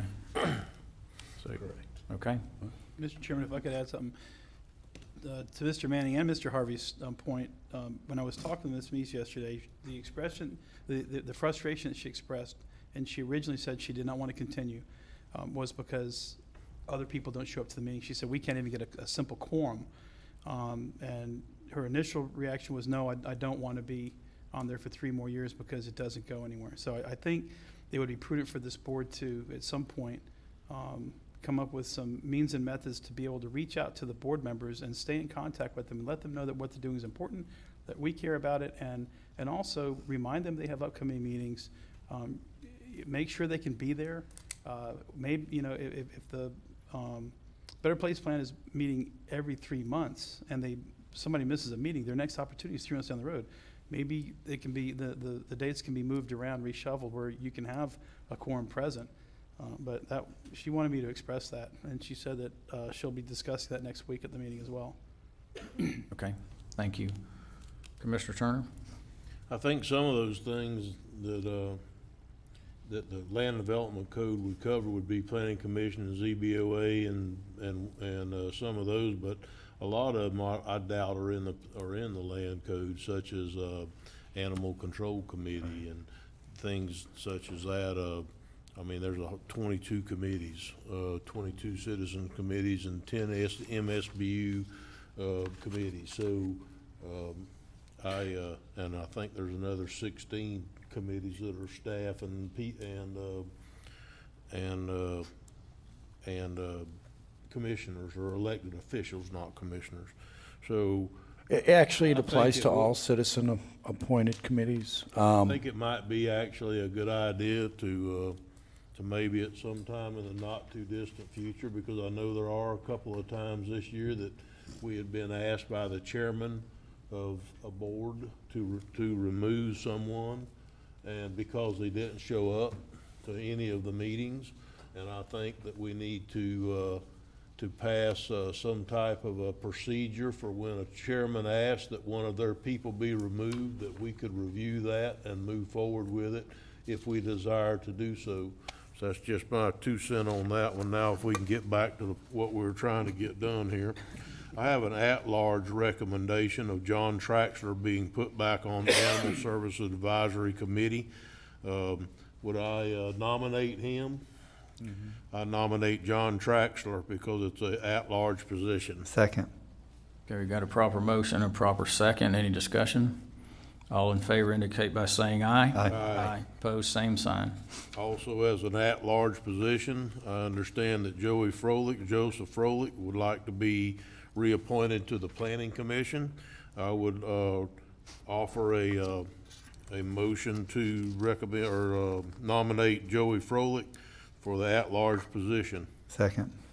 Okay, we got a proper motion, proper second. Any discussion? Seeing none, all in favor indicate by saying aye. Aye. Opposed, same sign. Also, I'd like to appoint as District 3 Representative Barry Hartley to the Greenbelt Advisory Committee. Okay, that needs no action. Okay, And I think that's all I have today, Mr. Chairman. okay, thank you. And I do have a few appointments. One of them would have been Joey Froelich, but I appreciate you taking care of that.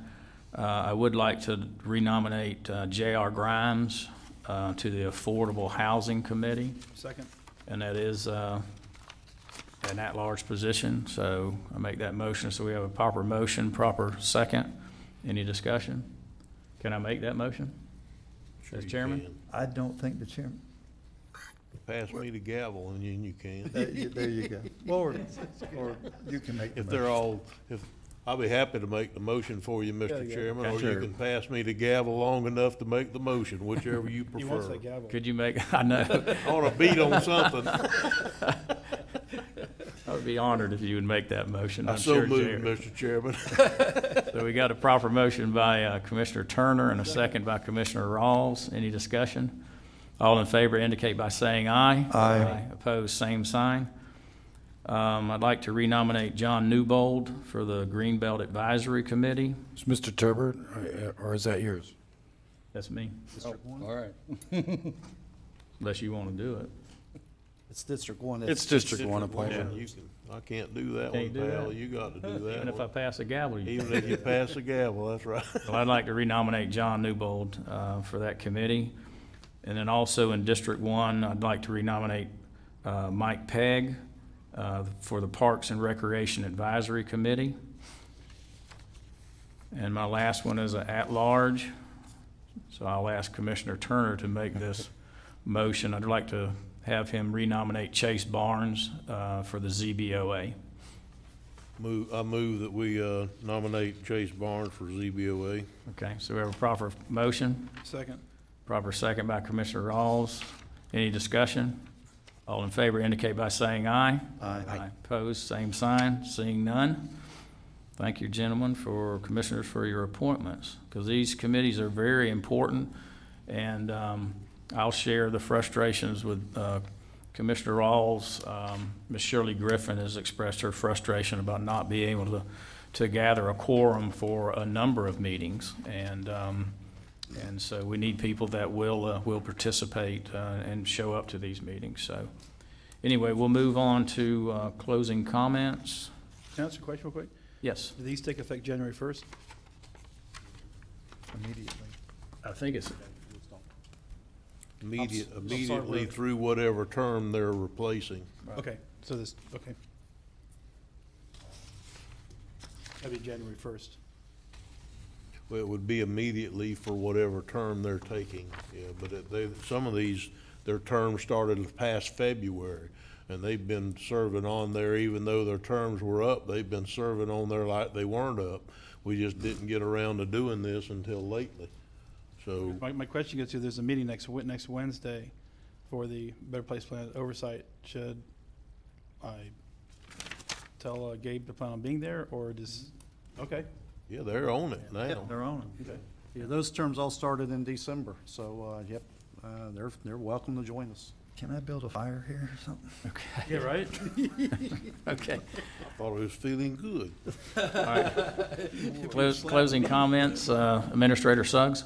Yes, sir. Just very briefly, just want to say congratulations to Commissioner Larry Harvey, who was appointed unanimously on the, was it the 10th, 7th, 8th, whatever, to the Florida Association of Counties Insurance Trust Board. So we had a position that became vacant. We had a position that became vacant with Commissioner Lible this past election. So Commissioner Harvey has stepped up, submitted a letter on behalf of the county and the Board of County Commissioners with his name, and he was unanimously voted on, I think it was earlier this week. So congratulations, Commissioner Harvey. And that's all I have, sir. Okay. County Attorney Stacey Manning? I have nothing further, thank you. Okay. Commissioners, I will start immediately to my left. Well, Mr. Chairman, if I could, Mr. Harvey, immediately to your left here, is asking me if it might be appropriate for his appointment to the Florida Association of Counties Trust to be ratified by this board, and I think that's a very good point. So, You want ratified by motion? sir. I move that this board ratify his appointment to the FAC board he's serving on. Okay, we've got a motion by second Commissioner Turner. We got a second by Commissioner Goddard. Any discussion? All in favor indicate by saying aye. Aye. Opposed, same sign. Congratulations and And thank you. for your service. Thank you. I've been wanting to be on there a while, so. Okay, well, good for you. That- One insurance to another, you understand. Okay, Commissioner comments. I will start immediately to my left because I left him out last meeting. So I'm gonna start with Commissioner Turner. The only comment that I would like to make today is I'm in I understand that there was circumstances today that we had to have 3 items sent to us at 5:15 yesterday afternoon to add to the agenda. So I'm gonna try to be as nice about this as possible. But about a year ago, I came in here and raised hell because I got all my stuff on Monday for a Tuesday meeting. So I would appreciate it. I understand there's circumstances this time around, but I would appreciate it if we would try very hard to not get something at 5:15 the day before we got to walk into a meeting, especially something, even though we'd had a prior presentation, especially something as important as selling $1.5 million building for the county. So that's the comment that I'm gonna make today, is I would appreciate very much if we could hold that to the biggest minimum that we could possibly get it held to. Last comment, guys, department heads, please return your phone calls. I've asked multiple times in the past, but the people call me up or contact me all the time and said, I've contacted so-and-so or so-and-so or whatever department it may be, and I have not received a return phone call. I understand everybody's busy, but I shouldn't have to be answering phone calls because people that work here don't. I don't mind helping anybody that wants help. I don't mind starting from ground zero and moving up, but I shouldn't be having to do your damn job. So please call people back. That's all I'm asking. Thank you, Mr. Chairman. Thank you. Commissioner Harvey? Kind of scared to go up further. Moving right along. I do want to thank you for the opportunity to serve on the trust. It's been one of my goals since I got here, and I really could use I think I could use my experience and expertise in that to better help Florida and this county. By saying that, though, I have been chairman of the Parks and Recreation and the Public Safety, and I would ask that, Mr. Chairman, as soon as you can find a replacement for me as those two. I've done that for a few years now and would like to move on to other things. Last Saturday, well, first let me segue into this. Big thank you to Sheriff Deloach and Colonel Wells. Colonel Wells, you step up no matter what. I've seen you at 2 in the morning helping me with butts. I've seen you the night before rubbing me pork butts. You know, you're just there whenever we need you. And I needed you December 1st because the rain was coming and we had a celebration for Christmas planned for Interlaken. And to get the word out was going to be very difficult. Social media only goes so far, but you stepped up. You brought out your display boards and you put them up. And that really went a long way and even let people know it was postponed. It's not going to be canceled. It's postponed to the following week. So I want to say thank you. It's so refreshing to have people like you and the sheriff in the county. We can just pick up the phone and say, I have a need. And it's understandable, and you take care of it immediately. You have those resources, and I want to say thank you. With that said, last Saturday, the Christmas celebration, 22nd annual Christmas celebration, went off wonderful. We had a great time in our little town.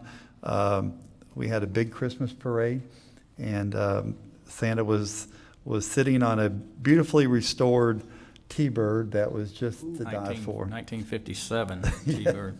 It was just gorgeous. So with that in mind, this board showed up. We threw candy, underhanded candy to kids along the parade route.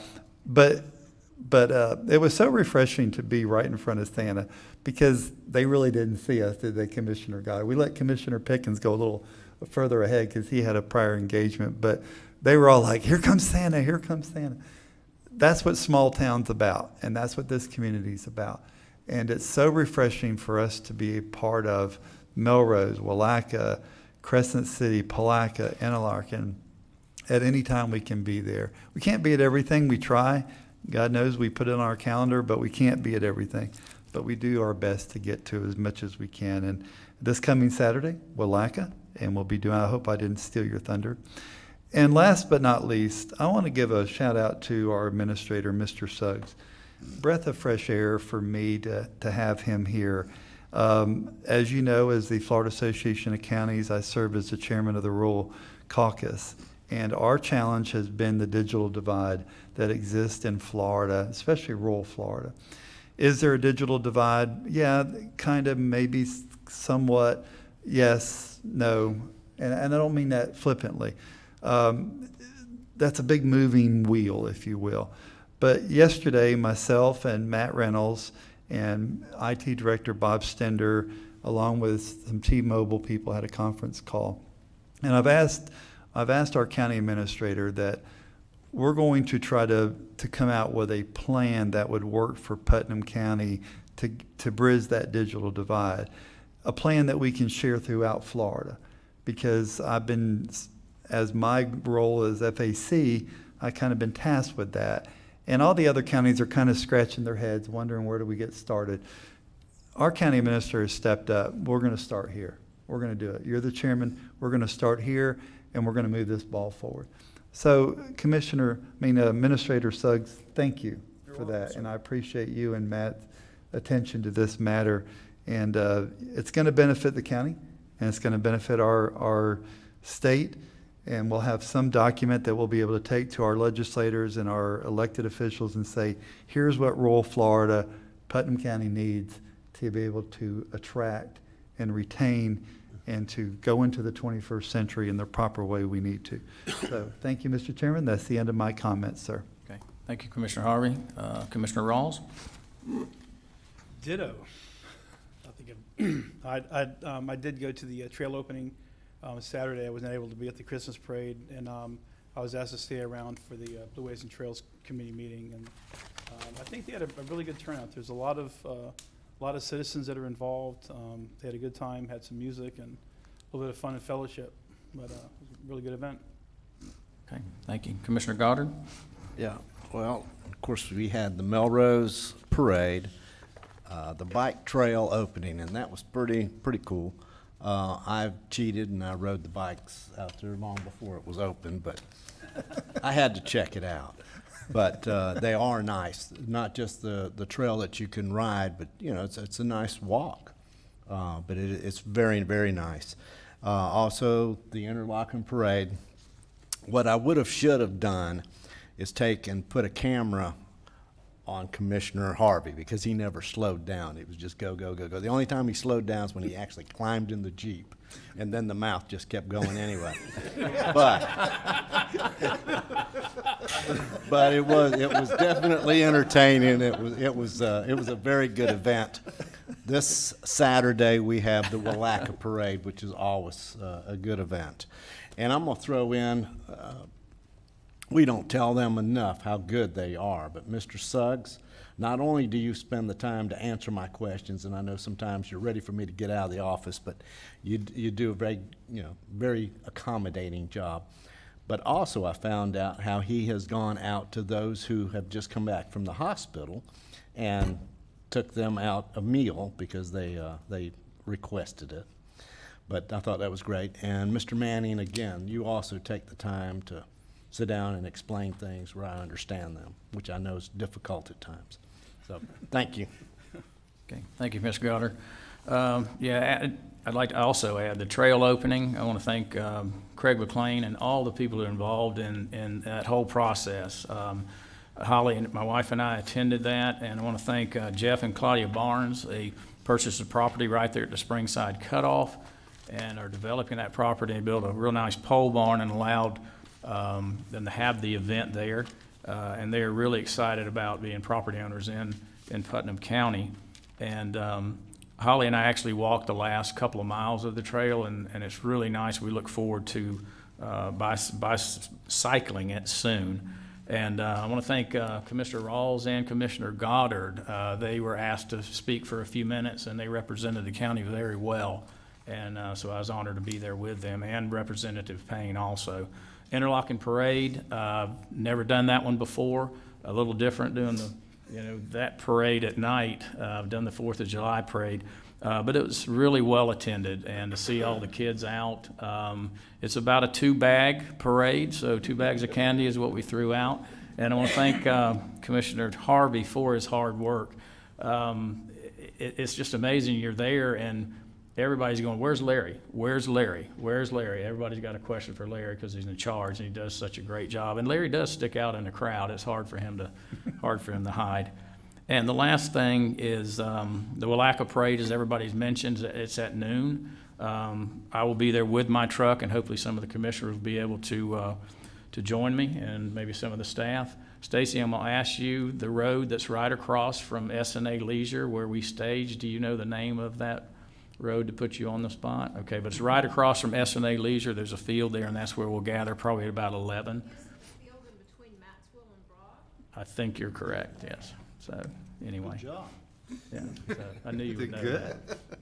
So anyway, I'd like to wish everybody a Merry Christmas. Our next board meeting would be on the 25th, so we have canceled that. So I just want, hopefully everybody has a great Christmas. And we do have Christmas ties on today, and I appreciate everybody wearing those. We are late to what is, I know, going to be a fabulous luncheon. Sharon Treen and IFAS over the Extension Center is hosting us for lunch, so we'll adjourn here, or excuse me, recess here in just a few minutes, but I want to thank Sharon and her staff for what they do for the county and for this great meal that we're going to have. We have a 2 o'clock workshop, and we have a 5:05 public hearing. So if there's no further business to come before this board, I will recess until 5:05. Removing the requirement that generators larger than 22 kW may only be placed in residential districts if approved by a special use permit, providing for servability and providing for an effective date. Basically, it's the same as what I presented originally. This is a second reading and adoption hearing. Staff can respond to any questions you may have, but there's been no proposed changes. Okay. From staff. Any questions for staff? Mr. Chairman? Commissioner Harvey? Thank you, Mr. Chairman. I thought there was one thing we asked you about, the tank size, remember? Oh, yeah, the tank size, the threshold of 2,000 gallons that are for propane that is in the code. Two things. First off, that is a separate requirement from the generator, but it could have a tie. The 2,000 gallons, the code defines as bulk storage, so that starts to get to your commercial level, and that's why we require the special use permit. There's separation issues and stuff when you get to that level of storage. So a propane tank to run this will not be a problem for an average homeowner? No, Okay, no, thank not you. at all. Thank you, Mr. Chairman. Okay. Any other questions? Okay, seeing no questions, I'd like to open up the public comment portion of this meeting. If there are any persons wishing to speak for or against this ordinance? Seeing none, I'll close the public comment portion of this meeting. And what is the pleasure of the board? This is the second and final reading. I make the motion to accept it as it's written. I second it. Okay, we've got a proper motion by Commissioner Goddard and a second by Commissioner Harvey. Is there any discussion? All in favor indicate by saying aye. Aye. Opposed, same sign. Resolution passes. Mr. Brown, CA 18002. This is, again, amendment to the, this is an ordinance of the County of Putnam, State of Florida, amending Article 6 of the Putnam County Land Development Code by amending Section 60518 of the Land Development Code requiring manufactured homes that are replaced, or substantially improved to be elevated such that the bottom of the frame is at or above the base flood elevation, providing for surveyability and providing for an effective date. And again, this is just a change to bring the Land Development Code consistent with changes in the Florida Building Code. In the state code, correct? Yeah. Right. Any Any questions of staff? Okay, seeing none, I'll open the public comment portion of this meeting. Is there any persons wishing to speak for or against this ordinance? Seeing none, I close the public comment portion. And what is the pleasure of this board? Mr. Chairman, I move approval. Sorry. And I'll second that. Okay, we got a motion by Commissioner Harvey and a second by Commissioner Goddard. Any discussion? All in favor indicate by saying aye. Aye. Opposed, same sign. Motion passes. Thank you. Staff has nothing else. Okay. Any other further business to come before this board? Mr. Chairman, if it would please the commission, I'd like to ask Mr. Reynolds to give an update. He and Mr. Tompkins attended the Water Management District Board meeting this morning, and he can give the commission an update from that meeting this morning. Thank you.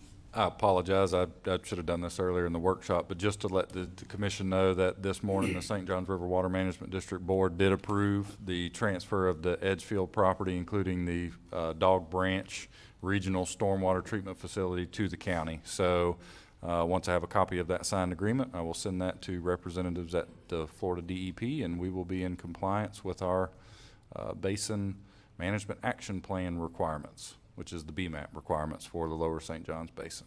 Okay, thank you. Commissioner Turner? What did they end up doing about the bond? I understand we couldn't end up buying a bond because that type of a bond that they were asking for is just not available. What did they end up doing? Did we give them a letter of credit? Yes, sir. That's correct. We moved forward. I brought that up at the workshop several weeks ago, and we moved forward with letter of credit. Wasn't an issue, and we should be executing that tomorrow morning. Letter of credit from us or letter of credit from our bank? It'd be from our bank, Capital City, yes, correct. Okay. Okay. Excuse me. Do you know what they're gonna charge us for that letter of credit? Would it be at the same amount or less than the bond? It was going to be substantially less than the bond. The bond was approximately $5,000 a year, $4,000 to $5,000 a year, and I believe We didn't have to put up the money because of our financial security, so we're just correct. gonna. It's an unsecured letter of credit, correct. Thank you. And it's about $1,200 a year, I believe. Okay. Is it an irrevocable letter of credit? Yes. Wow. Okay. And is it good for 2 years at a time, or? Yes. And we pay $1,200 each time we renew it? Yeah, actually, I believe it's $2,500, so it'd be $1,250. So it's $2,500 every 2 years that we renew it. Yes. I think it was, if What's I the may, value of Mr. that? Chairman, I think the water management made us put that up in order to accept Edgefield, and we needed it for our BMAP points.